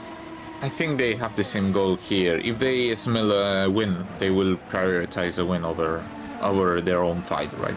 So if Sandeep sees that Alex is faster, and then he will take an advantage of that, because he will push you up forward to Jack and David, he will do it. I mean, it is really clear. They've won already 1.2 seconds in the last 3 laps. So they have the pace to get there. It's still 18 laps to go. So, yeah, they have to recover 10.8 seconds, which is roughly 6/10 a lap, more or less. Their tires are gonna still be better every single lap compared to Fidok. So, the chance is there. The question is, what is David gonna do? What is David's approach of the race? And as David is pitting, yeah, it was clear to me. He couldn't go till the end with his tires. He can indeed. Into the pit lane comes David Fidok onto the medium rubber, as far as we can tell. Again, we'll wait for the game to update it. Presumably, that is definitely the right set of tyres, given it's lap 41 of 58. Also coming in is Jan Dragoon, should I say. Also on, well, says the hard tyres, but he was on the hard tyres on the second stint, if I'm correct. So, again, I believe that will be the medium tyres. Again, sometimes our Factor 2 does take a few moments to update the tyre choices of our drivers out on track. As much as we love the simulator here in GPVWC, it does occasionally take a few moments to update. It is from 2013. It's getting a bit old nowadays in racing terms. David Fidok, though, trying to go around the outside there of Vincent Gutt. Oh my word, David Fidok, Piastri-esque from the Briton. That was sensational from the True North driver. What a move round the outside there in the middle sector and up into P5. And waiting for the drivers in front to pit as well. As I say that, Stephen Lexau comes in, so Fidok will move up into P4. Mayer, Singh, Laho let to box. Fidok is very much in control of this race.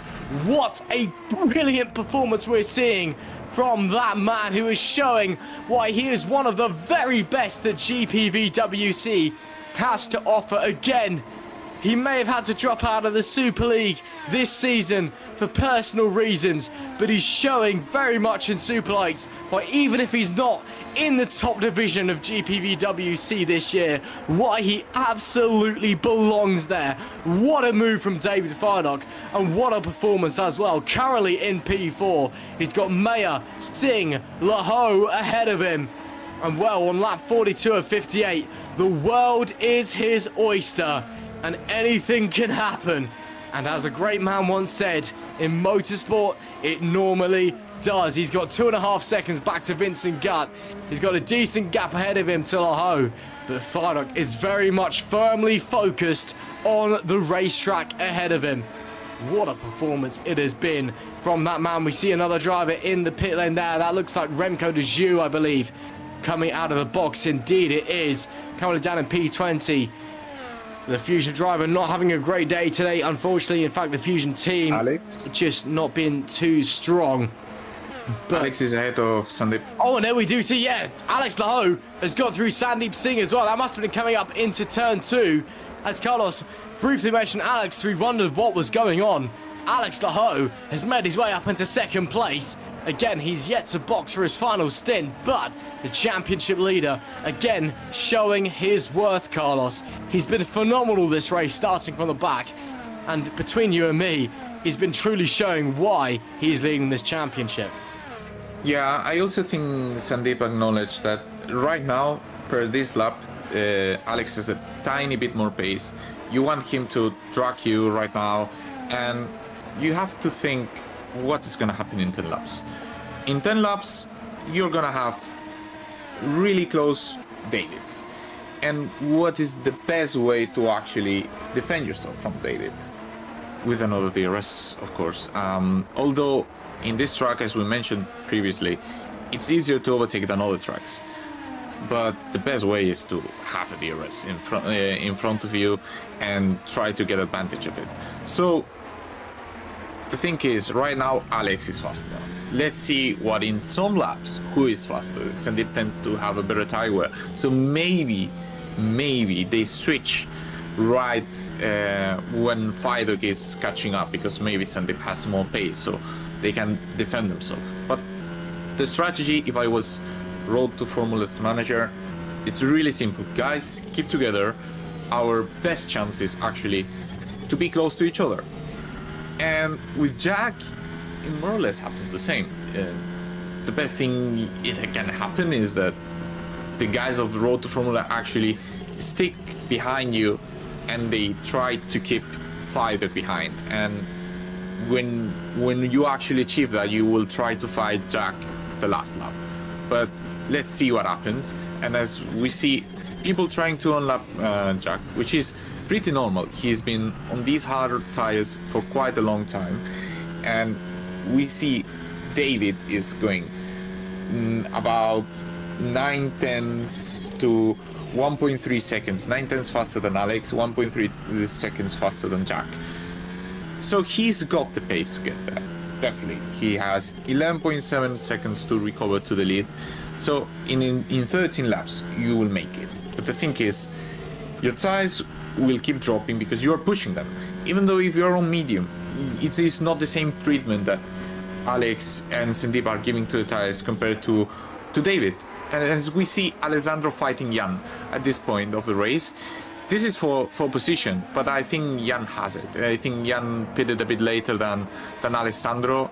Alessandro went for the hards and probably Jan is on the medium. And unfortunately now the only option for Alessandro is to actually defense. And the option for Sikora is to actually catch up on Vincent. Vincent is looking that on a one-stop as well. And we haven't spoken much about Vincent because he's been doing his job. He does this kind of thing. He always delivers. Silently delivers. And he probably will not be able to defend from Sikora because Sikora is pretty close. But maybe he can hold up these to a 7th or 8th position at the end. So yeah, strategy is really clear for everyone, and let's see how it pays out. I think Fido did the right thing to do. It was impossible to actually get till the end. And yeah, let's see. I'm really excited, to be honest. I'm really excited to see how this unfolds. I see a lot of purples, a lot of green sectors right now. And it's going to be a feisty 5 laps. It's going to be huge fights. And if you have any P2P left, this is the moment. This is the moment. You don't want to use it at any other time. If you want to prevent the DRS, this is the way to go. If you feel like if they get the DRS, your race is over, use the P2P to them to not get DRS. And yeah, it is very clear. The Road to Formula guys are working together. Are the tires gonna last? Because let's remember, they are on the medium tire. They didn't choose the hard tire when they went for a one-stop. They chose the medium, and these 11 laps, they're gonna be really tricky for them. Really tricky. We see already Fido being on a 5 second gap. So it looks like it's more likely for Jack to win the race rather than the Road to Formulas right now. But yeah, this is how the race is unfolding right now. Well, we'll wait and see. But Jack Mayer's tyres are looking more shredded than the cheese Boris Johnson likes to talk about in his Daily Mail column. So we'll wait and see how it's all going to unfold as we head onto lap 59, or 49 should I say, of 58. 10 laps to go in this one. David Farlock, surely the man that everyone has their eyes on. He's got the tyres, but does he have the pace as the Road to Formula guys battle in front? He's only 4 seconds off of them. Does he have the pace? Does he have the time left on the table to keep pushing? Meanwhile, Jan Skora and Vincent Gutt continuing to fight as they head into turn 2. There are the Road to Formula guys. Laho in front of Sandeep Singh as they head through turn 4. And looks like Sikora has got through. Vincent Gutt, meanwhile, coming through turn number 2. But Gutt will try once again to the outside, try and go the long way around. This could be really brave from Vincent Gutt. Sikora squeezes him. And Gutt does indeed stand down from that attack. Very sensible there from Gutt. Sikora. Not an aggressive move, but just letting him know that, letting Vincent Gutt know, should I say, that he's not really going to try give up that position as you'd expect. And the Spark Racing driver decides just to hold back for the time being. 10 laps to go. And what has been an absolutely brilliant race here in the GPVWC Super Lights season. Again, if you are just joining us, if you join us halfway through, just rewind. Go watch it all. It has been absolutely phenomenal action from start to finish, as we often see here in the GPVWC Super League, or Super Light, should I say. If you do want to see the GPVWC Super League here, they'll be here on Thursday. You get to see Carlos Martin racing alongside other drivers on Thursday evening here at the Red Bull Ring, and of course it is sure to offer more fantastic action. Only 3 DNFs from this race so far: Vincent van der Voort, Joseph Herlock and Florian Geyer unfortunately dropping out from this one. But that still leaves 21 drivers, and that has been more than enough. It has been simply superb action from start to finish. And as Jack Mayer heads us onto lap 50 of 58, those drivers behind him, they are lapped traffic. Of course, they are allowed to retake the leader if they are, or re-overtake the leader, should I say, if they feel they have enough pace. And Mayer is definitely on the one stop. He's definitely trying to make those tyres last. Look at Farduk though. In the last lap, he's carved a second out of the Road to Formula guys in front. But if you look at second place, Alex Laho, 3.4 seconds back from the race leader, Jack Mayer. Maybe David Farduk was on the wrong strategy here. He definitely has the pace, but maybe the two-stop was the wrong way to go, because I'm not sure on this current pace, on those current tyres, if he's going to have the time left to run it in. Of course, those drivers behind, they are lap traffic. They do have to fight their way through the race leader, and with any blue flags, they have to let the race leader back through. But Mayer is seemingly, compared to the likes of Farduk behind in P4, struggling on pace, trying to make those tyres make it to the end. There we do see the Road to Formula guys. Laho in P2, Singh in P3. We didn't see the overtake from Alex Laho on Sandeep Singh. It was potentially Singh letting Laho through for championship position, given that Mayer currently leads this race. Mayer tied with Singh in P2 on championship points, both 42 back heading into this race on championship points, as there we see Sandeep Singh getting unlapped.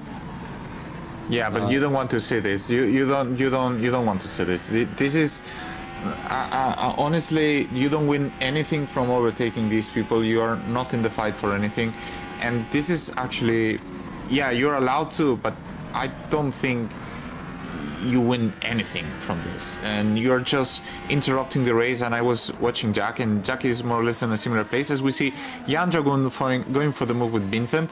I think Vincent is smart enough to know where his fight is. His fight is with Alessandro, and he has to lose the least time possible with Maggio and with Lexau. Remember, Lexau was P3 at many points of the race, and now he's there.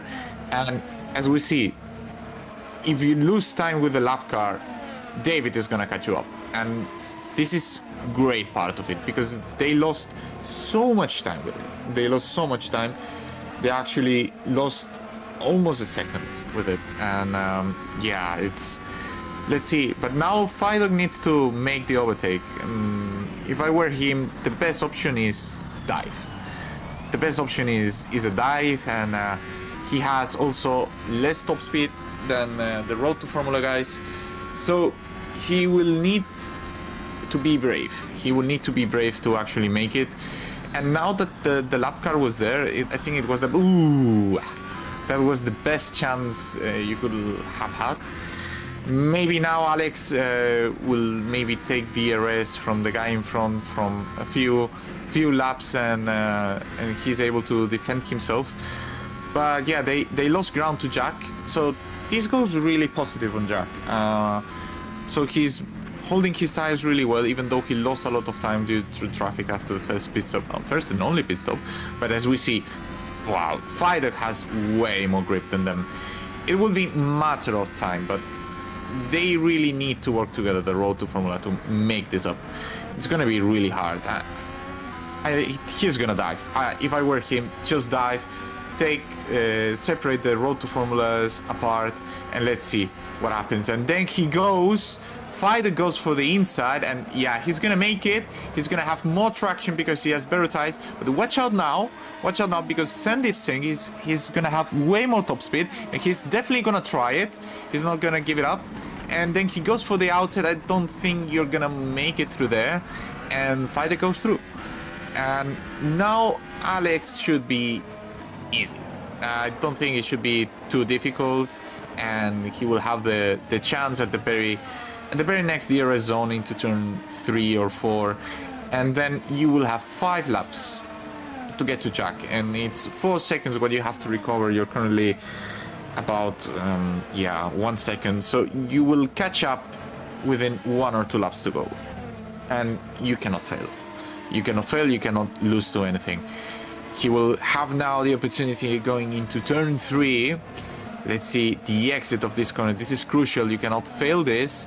I think it's well, he can try it. Definitely he can try. He can go for a dive and try to make Alex have a bad exit. And he shows the inside. Oh, okay. This is toasted for Alex. He toasted the apex, and now he doesn't have the DRS, and he doesn't have anything to attack back Fido. So was that a strategy for Road to Formula to Jack not winning the race? Interesting. But I don't think so. You always want to keep your positions as much as you can.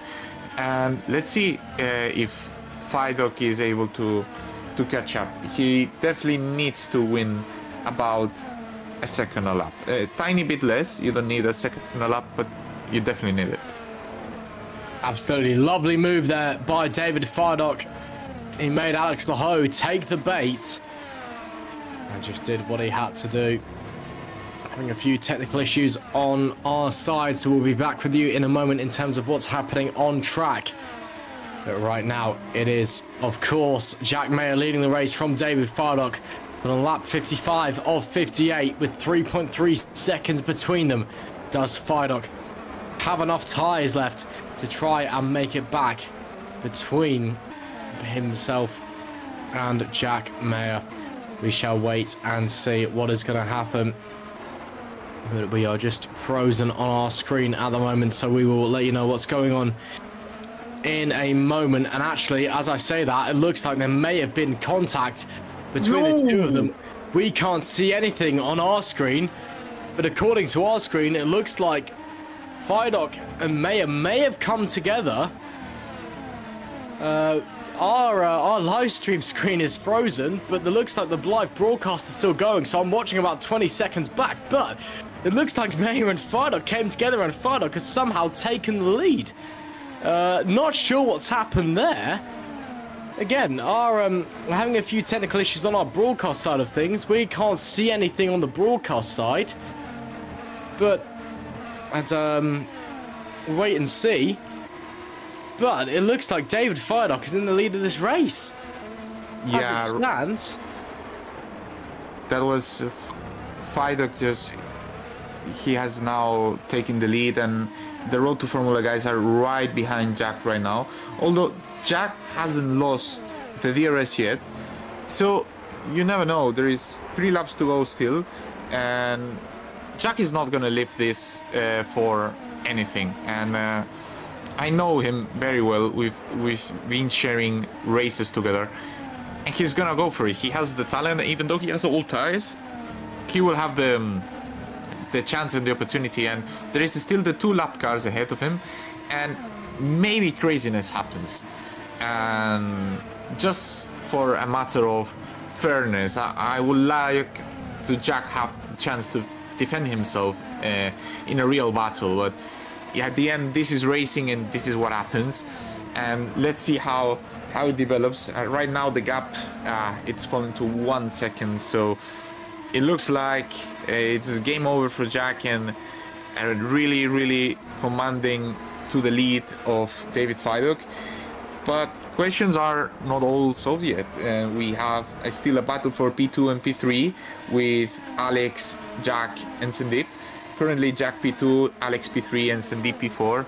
And let's see how this goes. And also, Maggio has overtaken Vincent. and Vincent is currently in P9. Maggio and Lexa are really close fighting, same as Sikor and Dragoon. What I can tell, it looks like Davide Zanini made a mistake and hit Jack Mayer, and that allowed David Fidok through. So Fidok is now leading this race. Again, we're blind in the commentary box, so we're not too sure what's happening out on track, but that's what I've been told anyway. So Fidok now leads this race as we're about to head on to the final lap. It looks like Jack Mayer is just behind him, so it could all kick off in the last lap, but unfortunately, it looks like we've had more technical issues right at the time we don't need them. Shadow, once again, being our greatest friend. Fidok leads the way onto the final lap. We're still blind in the commentary booth. Not sure what's going on, but Fidok leads from Jack Mayer. Mayer had a moment. Fidok's got about 2.5 second lead. It's anyone's guess what's going on. But anything's going on. Looks like we're having, again, some technical issues on our side, so we're just going to have to go with what's going on live timing. But Fidok leads this race late in the day. Jack Mayer looked like he had it all sorted and settled, but it's anyone's guess. It looked like Davide Zanini made a mistake and has potentially handed David Fidok the win over Jack Mayer. Again, Fidok and Mayer both one win apiece so far this season. Mayer the one really in this championship battle, but Fidok has been up there and about so far this season, been so far in the result, doing a great job, and suddenly looks like he might be able to win this race. David Fidok, according to my screens, has just come across the line and has won the race as far as I can tell. But what a dramatic ending, and we can't even see anything. What's going on? I believe David Fidok has just won this race. Yep, he has won the race. Jack is P2, Alex P3, Sandeep is P4, Sikora P5, Dragoon P6, Steven Lexa P7, Maggio P8, Vincent P9, and yeah, it was a big shame because it was looking really interesting from really different spots. But let's not take anything out from David. Even though there was the contact, he was in the best position to actually win the race. So that's a massive congratulations to David to actually have a great pace and great strategy. Absolutely. Again, we were blind in the commentary box for the last 2 laps of that race, so we do apologise for any issues there. But as far as we can tell, Jack Mayer and Davide Zanini came together up into turn 2, and that allowed David Fidok to win the race. So congratulations to David Fidok, but that may very well come down to the stewards. But what a dramatic ending as far as we can tell. But from what we could see in the commentary box, nonetheless, a great 56 laps of racing, and to the end it looked exciting as well. Again, a big apologies for that one, something that was completely out of our control. And of course, Fabian Jungbluth has done a great job on the camera, something that was out of his control as well. There was nothing we could do in that situation, but it was David Fidok who did win that race, with Jack Mayer in P2 and Alex Laho running out the podium with a great drive from last in the grid. Sandeep Singh was 4th with Jan Sikora in 5th. Jan Dragoon was 6th, Steven Lexal 7th, Alessandro Maggio 8th, Vincent Gutt in P9 and David Wasserman in P10. Mathias Pishkan was 11th with Maxim Bulio in P12, Alexander Ragots was 13th, Michel Gauka 14th, Dominic Koroshav in 15th, Yasser Latinen was 16th, Dennis Urban 17th, Remco de Joux 18th, Pojis Miram 19th, Davide Zanini 20th, 21st with Chris Gitsov. And we did lose Florian Guy, Joseph Herlock and Tom van der Voort over this race, who I may have mistakenly called Vincent van der Voort earlier. It has been the Darts World Cup and I was playing darts earlier. My brain may have just short-circuited for Tom there. I do apologise.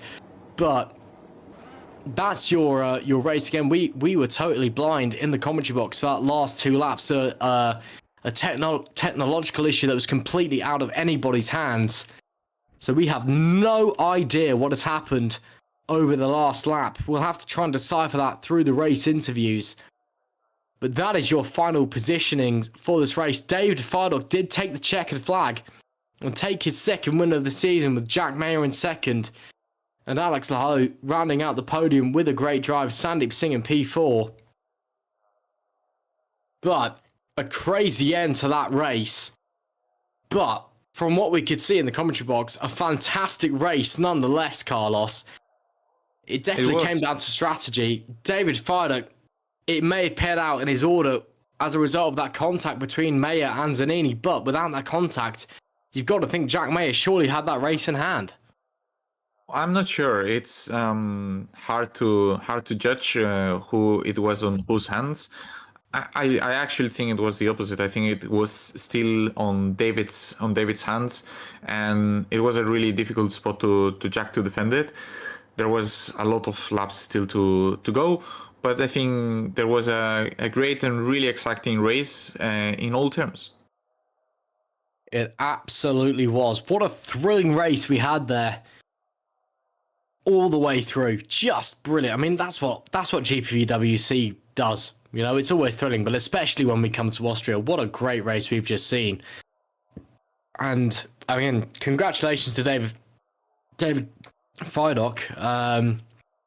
Of course, we'll hopefully have a few interviews in a moment, but we'll wait to hear as well from Jack Mayer. But what a race that was, Carlos. I mean, who would you say your driver of the day is? Fiduk. Fiduk. That's fair enough. Yeah, I mean, P1. P1, that's fair enough. Let's drag David Fiduk in. David, if you can hear us, we didn't quite catch the last few laps of that race, unfortunately. No. But we obviously we've seen that you've won, but you've had a great race nonetheless. Talk us through what happened. Not good enough. I'm leaving. No. No, there's been a lot of effort from all the boys in the group. We knew we weren't far away with setup. We just had to find that last missing bit, and this week we found it. It was nice to be up the top of the grid, even though the downside of that is I couldn't see the lights, so I had a poor start. But yeah, it was good. I just followed Mayer for the first few laps. The train was still kind of close, so I thought I'd overtake and spread the gap out a bit. So when I did pit, I could come out in clear air, which worked, which gave me the gap after the first pit on Jack. And yeah, I thought everyone normally expects me to one stop, so I thought I'd switch it to see if I could catch some people out. And how Jack got to the end with the one stop from lap 18, 20, whatever he did is mental. Well done to Jack on that. But come out on my second stop. Had to pass Sandeep and Alex, which, to be fair, they didn't put too much of a fight on, thank God. And then it was a question of getting Jack, but sadly, he was annoying. He got hit by a back marker. I saw as I was under braking, but I got to take it while I can. So yeah. Of course, and you did an amazing job. You had an insane pace during the first 10. It showed that you were clearly the fastest guy. And with the hindsight of the one stop with a hard side, do you think were you on the right strategy, or you think right now, seeing how the race developed, you think a one stop with the soft and the hard was a better option? The two stop was definitely great. Yeah, because the last two corners were kicking up the thermal deg just too much. Maybe it's just because of the pace I was doing, I don't know, but seeing how much the other guys struggled at the end, passing Sandeep on the exit of turn 2 or turn 3, whatever they call it now, was quite easy. So I think definitely the two stop was best. The hards were great at the end, but at the first, I was watching Jack's times, the first 8 to 10 laps, he wasn't doing anything on my lap times, so I was able to keep the gap I needed to make the two stop work.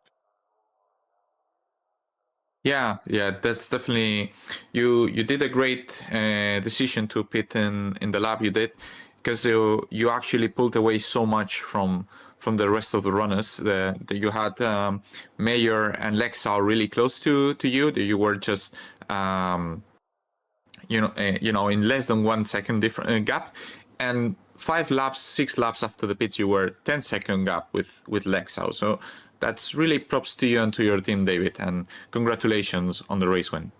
Yeah, cheers. That was my engineer. Bless him. He was telling me to pit 2 laps before, and I was like, no, I don't want to pit now because sorry, my kid's going mad. Celebrating you, mate. Celebrating you. He's having a sensory overload, bless him. But what was I going to say? The first stop this was, wasn't it? Yeah. So sorry. No, it's okay, David. It's okay. I noticed we were close to Maggio. So if I pitted and just go out in front, then when they responded, they would end up behind him, and that would give me a bit more time as well fighting Maggio. So yeah, everything fell perfect today. So yeah, thanks to all the guys in the team and my son for celebrating in the background. We'll let you go and take care of family, David. But yeah, great win today, and great job as well on the strategy front as well. Thank you very much for talking to us, David. Yeah, cheers, guys. Thank you. That was David Feidock, race winner tonight. Let's drag Jack Mayer in, because I feel like I want to talk to him. Jack, if you can hear us, unfortunately we were blind in the commentary booth for the last couple laps of that race, but we know what happened with Zanini. Obviously that's heartbreaking, but it was a great race for you nonetheless. Do you want to just talk us through it? I'm gonna have to be really reserved because I know what you can and can't say on here. Yeah, of course, PG, please, PG.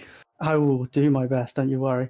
But I mean, I was going to say you saw it, but you didn't. I think you must have seen we had 2 people who were lapped down for the majority of the last stint behind me. And eventually I think it came to 3 people behind. And they were all having their own race, which is fair. But there was multiple times where they tried to pass me. But when they tried to pass me, it was either half-hearted, and it would have slowed me down massively. Well, it did slow me down massively.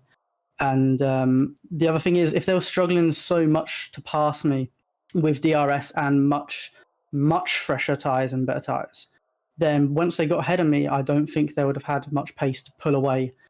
I'd have been in the DRS, which for a couple of laps, well, for a few straights would have helped me. I was up for that, but they'd have just kept moving over for me, which again would slow me down.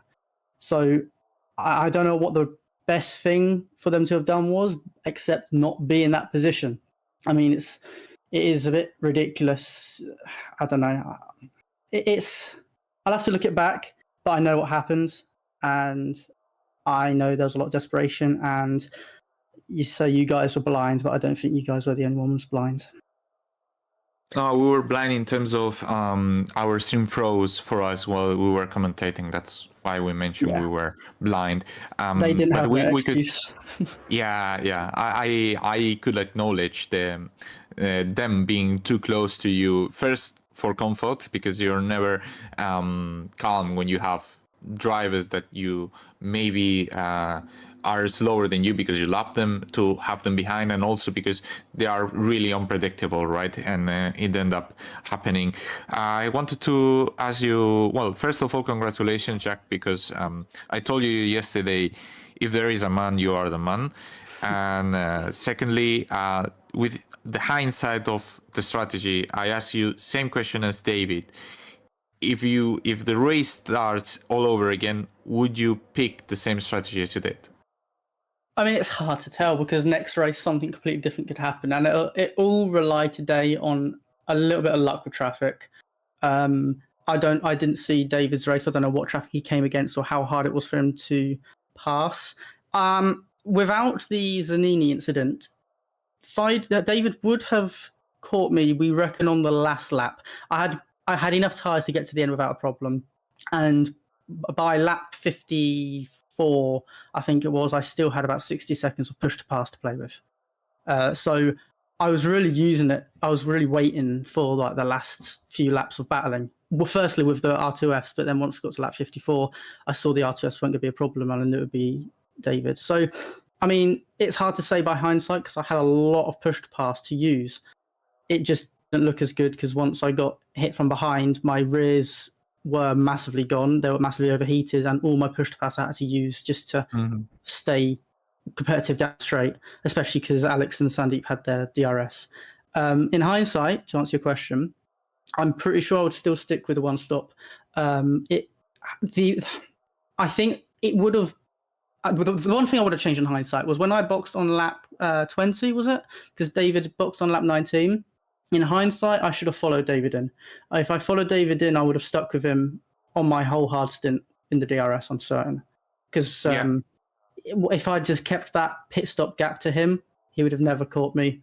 In fact, I would have probably passed him before the end of his medium stint, because I think I closed in a few, not quite a second, but I think I started to close in just before he boxed anyway. So that's the thing I would change in hindsight, not the strategy, because on paper the 2-stop was faster, but I think in a race situation the 1-stop was more beneficial. And the only thing I would have changed was box when David did. But hindsight's a wonderful thing. Yeah, it is. I also think that if you were planning to go to hards, at least to benefit at least, I don't know, 4 or 5 laps of the DRS of David, and we saw that because you pitted 1 lap later, the traffic you had, it was a bit worse than what he had, and then you lost crucial seconds. And I got a little bit lucky, because I think when I came out of the box behind Maggio, for a few laps, Maggio was actually okay on pace, and I was just sitting in his DRS, and it was helping me a little bit. I think we were pretty much keeping the same gap to David for a couple of laps, and then his tyres dropped off. That's where I lost the time. Like I say, if I boxed a lap earlier, I would have stayed in David's. Even if you had to use P2P, I would have stayed in David's DRS, and that would have easily got me the win. But it happens.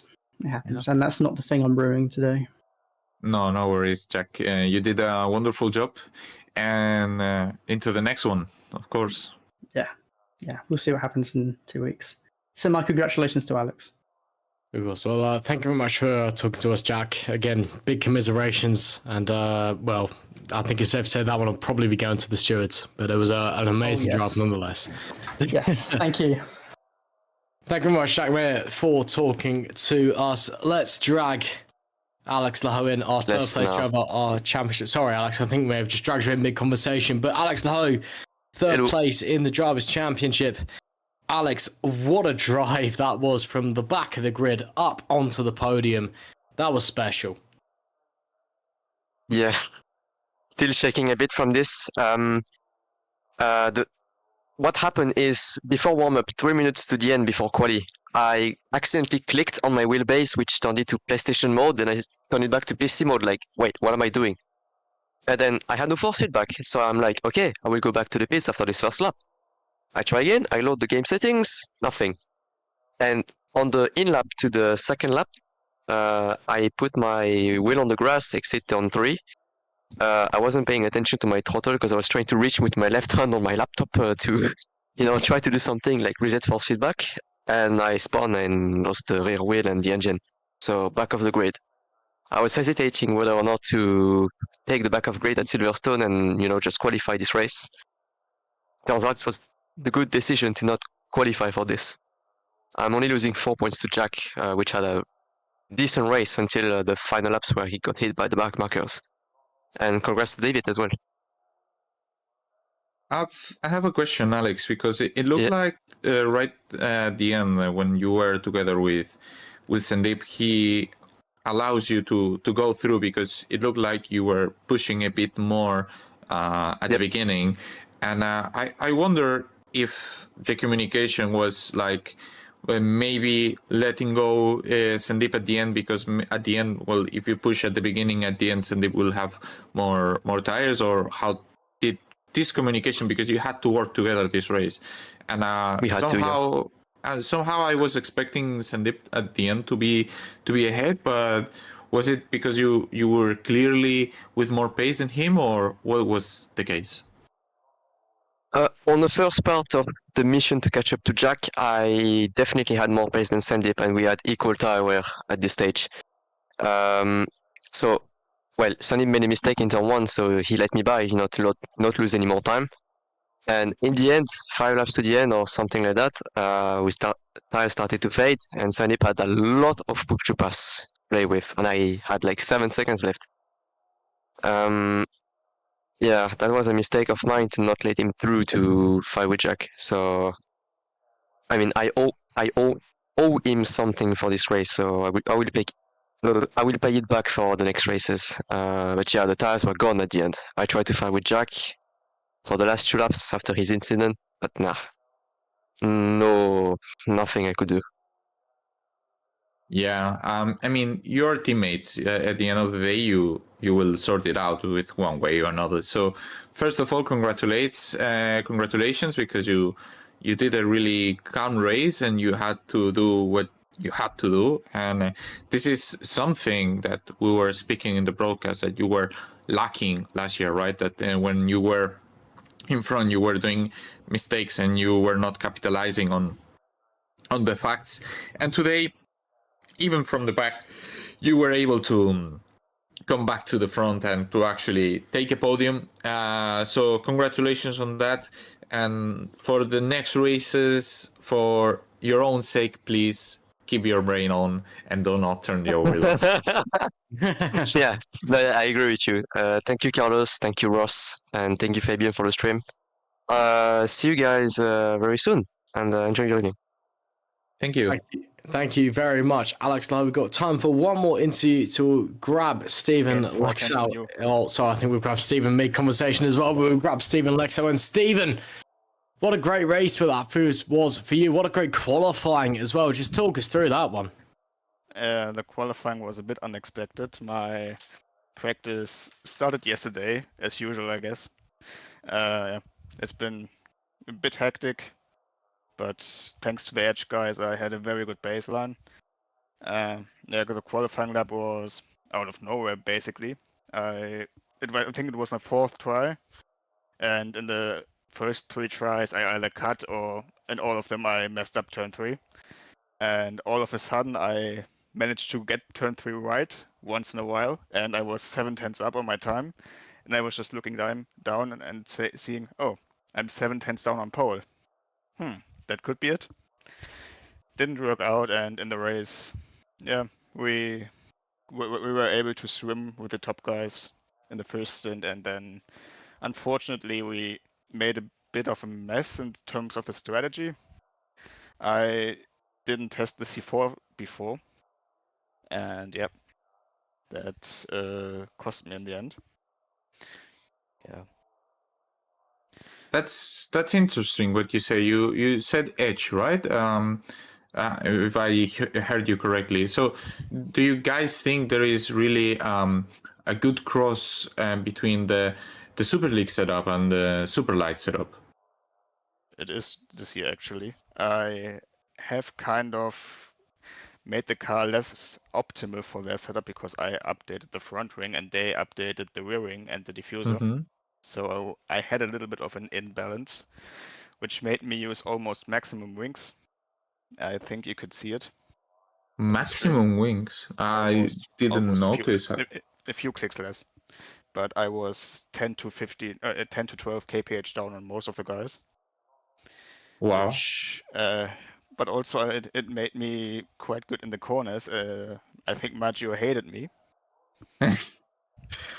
Well, you did a great job. I think the race was a bit unfair to you in the sense that when you decided to pit in the first pit stop, you lost so much time. You were fighting for the top 3, basically. You were P3 and you were doing amazing.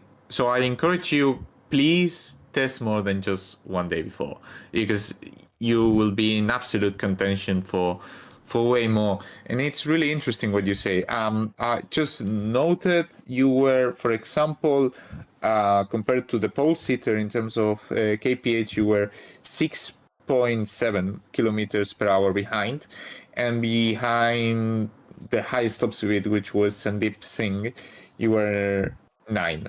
So yeah, more or less in the range you were speaking about. And yeah, this is a bit what Austria offers, that you can go a bit both ways, and there are pros and cons, obviously. And so we wanted you to keep it for the rest of the 2 stints. I know from what we've seen today, you are capable of it. And even though you didn't finish in the podium, I give you a massive congratulations, and I encourage you even more for the upcoming races. Oh, thanks, man.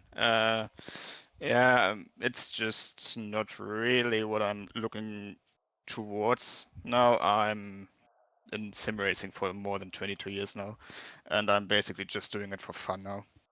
I'm not really the kind of guy to practice day in, day out anymore. Those times are gone. I can leave the podiums and whatever and wins for the hot shots for the young guys. I just want to have some fun, and I think with the battles I had today, I definitely had that. Unfortunately, in the middle stint, I had my headset doing glitchy stuff, so I had to run a few laps without sound. That cost me the DRS to the World to Formula guys, but apart from that, maybe it cost me P5, but if I'm P5 or P7, it doesn't really matter too much. Mm-hmm. And just one last question, if you don't mind, Stephen. You mentioned the front wing upgrade. Do you regret, as a team, going for the front wing upgrade? Do you think another path was better in this regard? In hindsight, yes. I thought that at the start of the season we had a lot of understeer, but that was more the setup that wasn't ideal. From Imola onwards, we had some help from the edge guys, which I really appreciate, and it really helped me quite a bit. It got me a podium in Imola, got me some great points after that, and yeah, I guess that has been a little bit misleading towards us, and the fact that they have upgraded something else makes the balance a bit slidey, I guess. It was some random turn-ins. At some point in the corner, the car just said, "Now I turn," which is something I don't really like. I want a predictable car, which is why I want this high downforce. But in the end, it worked out great. Perfect. Yeah, well, thank you for talking to us, Stephen, and a great result for you nonetheless. Yep, I will see you on Thursday. I will do the Super League race again. Oh, very exciting. Well, you'll see Carlos on track, and we'll see you out there. Thank you very much, Stephen, for talking to us. Great to hear from you. Who for, Stephen? TX3, just like in Spain.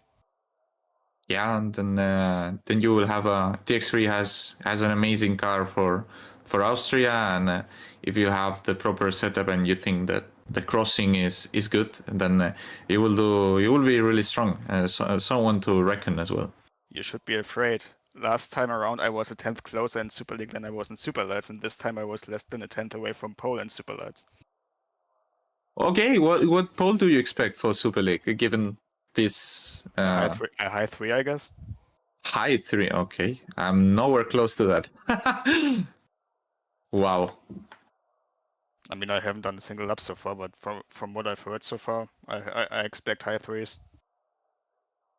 Cool. Well, thanks for talking to us, Stephen, and a great result today, and we'll see you on Thursday in Super League. See ya. That was Stephen Lexal. That was the last of our interviews. And, well, Carlos, I think it's safe to say a fantastic race out there today. Yeah, it was. It was great.